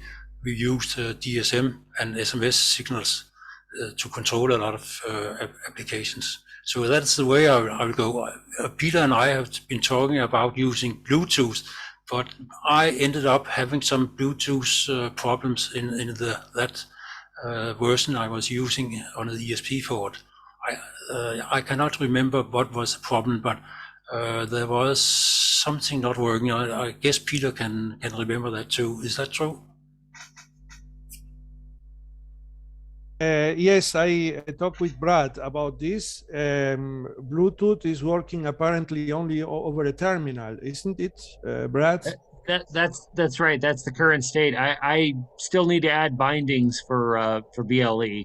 Happy to prioritize it if somebody's excited to have it. I can add it to my list of things. That would be very nice. Yes. I'll give it a go. Okay. Nice. Okay. Anyone else have any problems? Or not problems? No, any questions? I mean.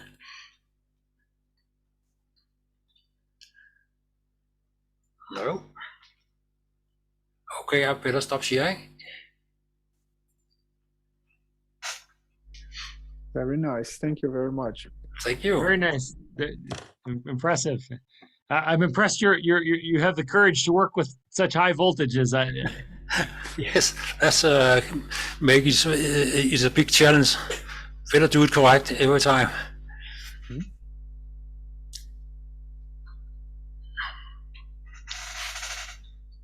Well, if there are no more questions for these excellent demonstrations, we follow with our next speaker, which is Christian Hinse from Canada, talking about Flashforth and RC-servo motors.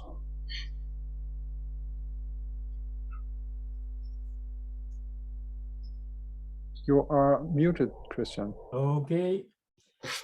So probably most of you already saw my Facebook post in Forth2020 where I'm basically saying that I'm obsessed with servo motors.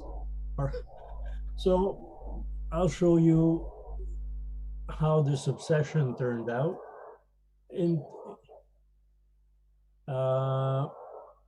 Do you see it now? Nope. Share. Not yet. Where is it in there?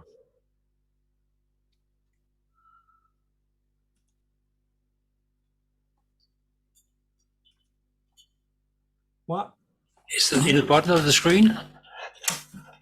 Yeah. Bottom of the screen? The green one. Yeah, just. It should be. Just press the share in the right button. Here it is. Do you see it now? Yes. Okay, so this is the document that I posted. Basically, it says I'm using Flashforth now to control the servo motor. It all came out from what I observed with Forth people. Okay. Most Forth people. I realised it was pointless me sitting down there.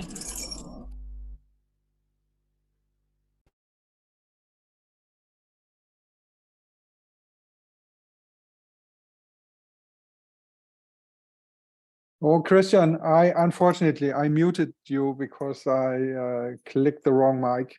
Could you unmute, please? Okay. I'm sorry. And some people even create their own CPU with FPGAs. When I started with something at my level, I decided I wouldn't use a library to control the servo motor. So I look at the theory and it showed me what the servo motor was made of. Now, a small motor that turns gears, that turns a potentiometer that is probably bringing back the position. And at the same time, it turns a plate here that turns some lever that will activate something. So, but he also showed me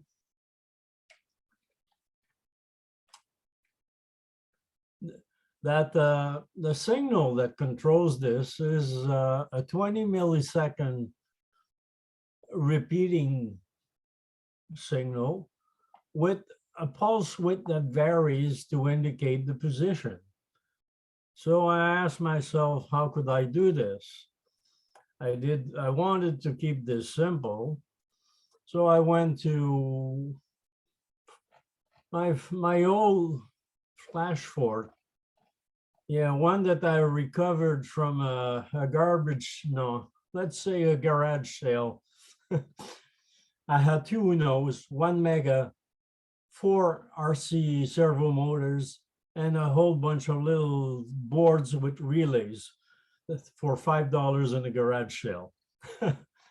So I had Flashforth running, and here I'm basically saying how to get it running. So get the documentation, get the tutorial, get the code, install it. I had to know how to use the servo motor, so I went to get the spec as well and the wiring. So I'm giving you all this, but I had to get it working. And I wanted this to be simple. So I decided I would create a single pulse on pin 9 on my Uno. And later I decided I would create a servo 9 pulse. So what does that look like? Well, it's a little more complicated than I expected. I had to figure out of the AVR manual which register controls the pins. But there it's quite simple. 3 registers, one that controls the direction here, the DDRB, one that controls what goes out on the output, and one control here that controls what you read from the pins. So I decided I would create some very simple words in the Flashforth that would create a word that puts the pin 9 as output or as input or as, and also once it's output, turn it on or turn it off. From that, I said, I'll go a bit further and I'll create that single 9 pulse. Well, what does it look like? It looks like this here. 9 out, so it had to be an output. Turn the 9 off for 20 milliseconds, turn the 9 on for a certain number of microseconds, and then turn it back off. Where did the number of microseconds come for? Well, it came from that N here. So this thing here is telling me, most people who work with Forth know what it is the stack comment. It tells me I have to have an input before I use the microsecond. So I specify the number of microseconds and it's supposed to do something. Well, I'll switch you to my desktop that shows everything now so that we can test the single 9 and the other one that repeats it, because I realized it didn't do much with one single. So I have another word here that repeats single until I depress a key. So begin until, now duplicate the N, now single pulse, and get out if I depress a key. So I'll do a new share here and share. Do you now see my desktop? You should. Yes. Yes. So you should see here, this is my terminal. At the top, it's a small editor where I can copy things and edit things. And when I do an enter, it sends it to the terminal. And here is a view of my of my desktop right now. So what do I use in there? Maybe I should. I use a Nuno, and I have 2 servos mounted in there, connected, and I have a small power supply on a breadboard here that provides the power to the 2 RC motors, servo motors. And I have this here that I use to find the limits of rotation of the servo motor. When it comes to the minimum or the maximum, it can't turn the pot anymore and the motor can't turn. Well, when the motor can't turn, it uses a lot more current. So I measure the current to figure out where is the minimum and where is the maximum. You need to know that because all servo motors are not the same. And if you want a nice 0 to 180 degrees, you have to figure out what is the minimum, the maximum, and how many degrees it rotates with every width of pulse. So let's see what this servo motor does. Is my camera live? Yes.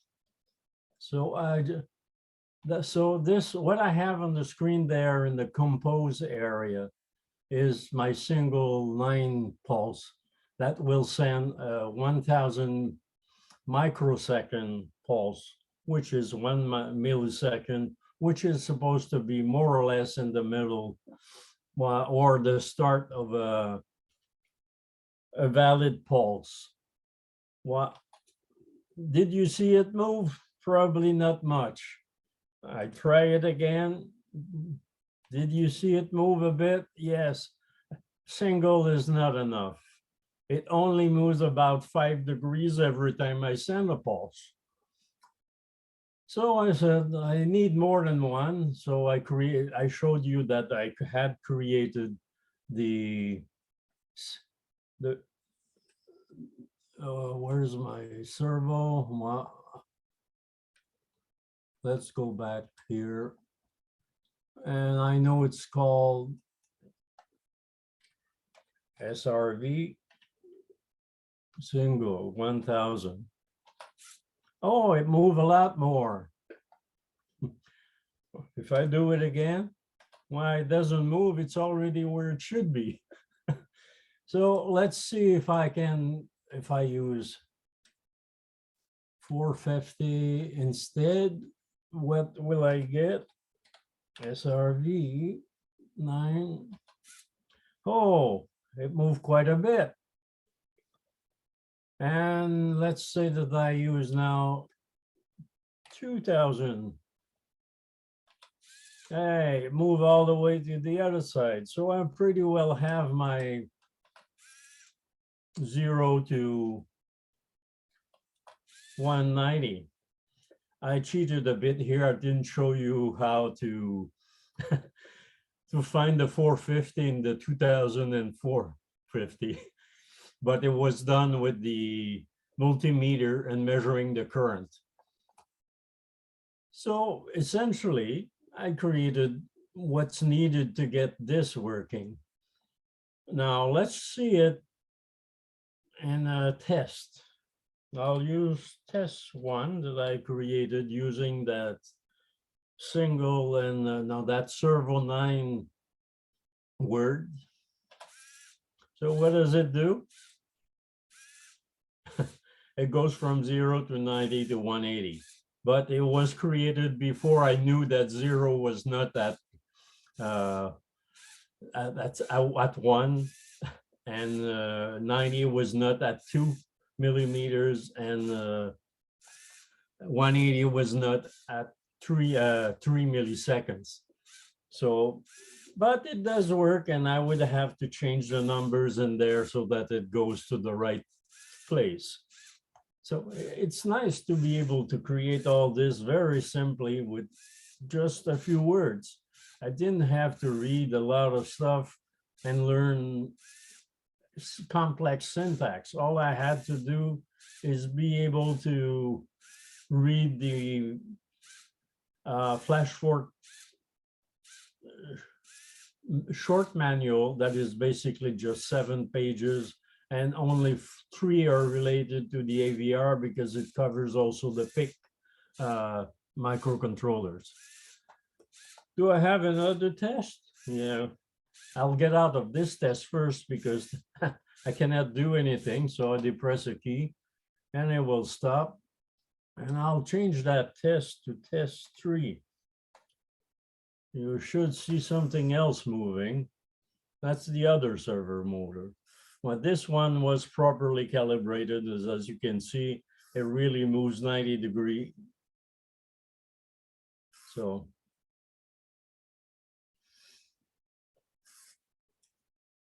I was glad I had it working.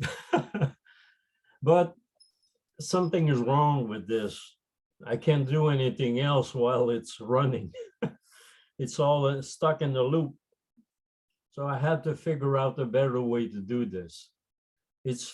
I noticed that if we go back to our manual,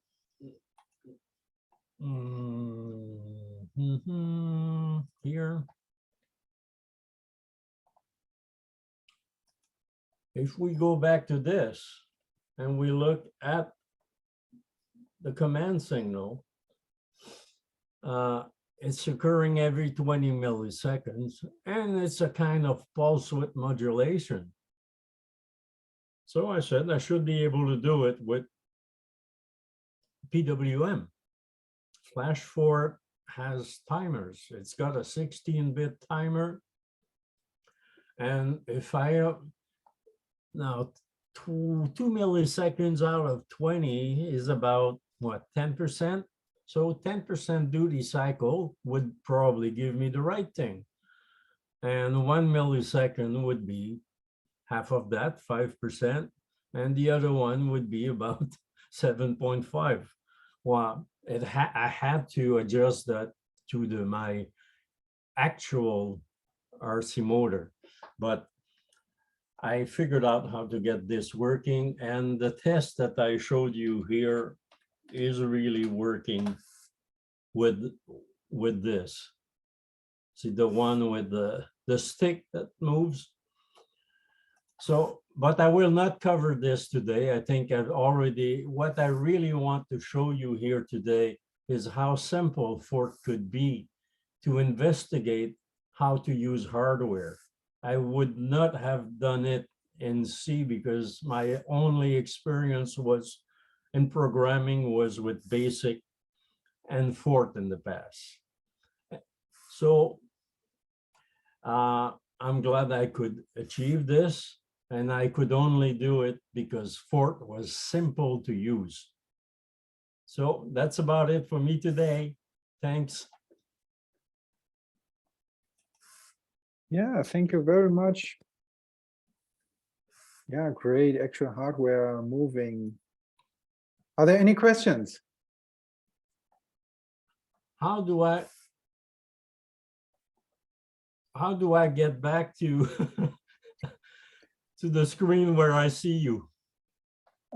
Yeah, there's somewhere there's the red stop sharing, and you do that, and then you get the gallery view. Oh yeah, stop share. Christian, that's amazing. Even on your own talk, you have a question.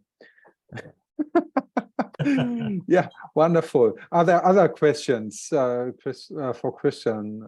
So how he did things? I know there was some discussion in the chat.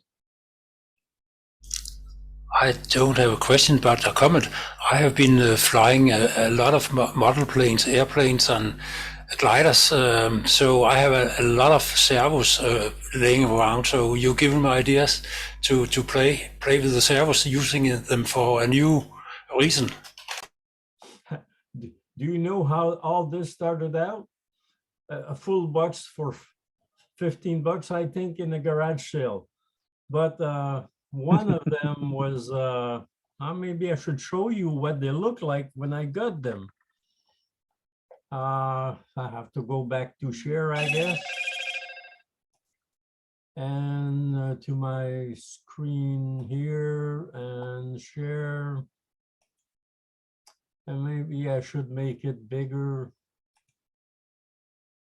Now, this is what they look like when I got them. There was a pot sticking out of two of them, but one was still all together. So I said, I'll test with this one first. So I tested the one that has the stick on it is the one that was all together.